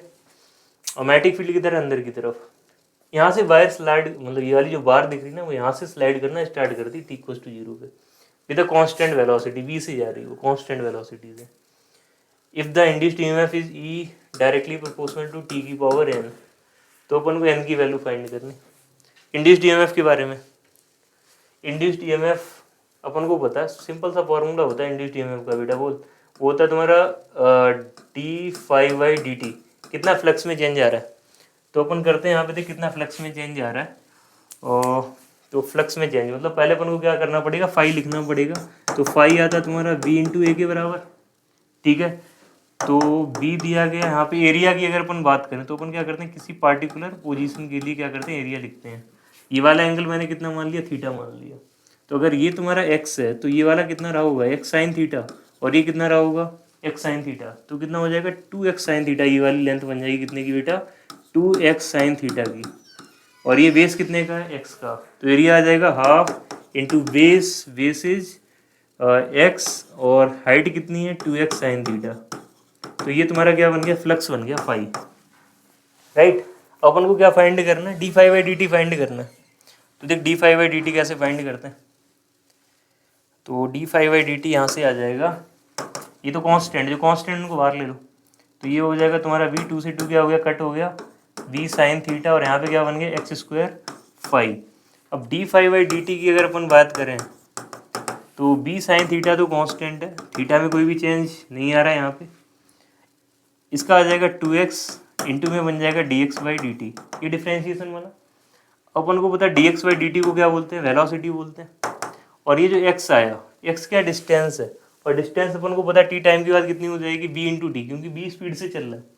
तो ये बन जाएगा v साइन थीटा, इंटू में हो जाएगा 2, और x की जगह पे कितना पुट कर देंगे, vt, और इसकी जगह पे क्या पुट किया था, v पुट किया था। तो यहाँ पे बन गया तुम्हारा 2v साइन थीटा इंटू में v स्क्वायर इंटू में t, ये बन गया तुम्हारा एप्सिलॉन, राइट। तो मैं क्या बताना था कि जो एप्सिलॉन है वो किसके ऊपर डिपेंड करेगा, एप्सिलॉन किसके ऊपर डिपेंड करेगा, टाइम की किस पावर के ऊपर डिपेंड कर रहा है। तो यहाँ पे 1 पावर के ऊपर क्या कर रहा है, डिपेंड कर रहा है। तो इसका आंसर क्या हो जाता, 1 हो जाता, राइट। तो अपन ने क्या किया, सारे क्वेश्चंस डिस्कस कर लिए। अपने पास में 25 क्वेश्चंस थे, अपन लास्ट क्वेश्चन में पहुंच चुके हैं, एक एक क्वेश्चन करके डिस्कस किया, राइट। तो thanks for watching this video. तो अपन क्या करें, इस सेशन को देखने के बाद अपन को यही कंक्लूजन निकल के आता है कि सारे फॉर्मूले पता होने चाहिए, कोई भी टॉपिक छोड़े ना। जैसे ये सामने वाला क्वेश्चन जो अपन को दिख रहा है वो थिन फिल्म इंटरफेरेंस का था, वो पढ़ाया तो जाता है क्लासेस में, लेकिन बच्चे उतना ध्यान नहीं देते हैं। तो ठीक है, अपन जो भी नेक्स्ट ईयर के जो भी बच्चे आएंगे वो उसको देखें, और थैंक्स।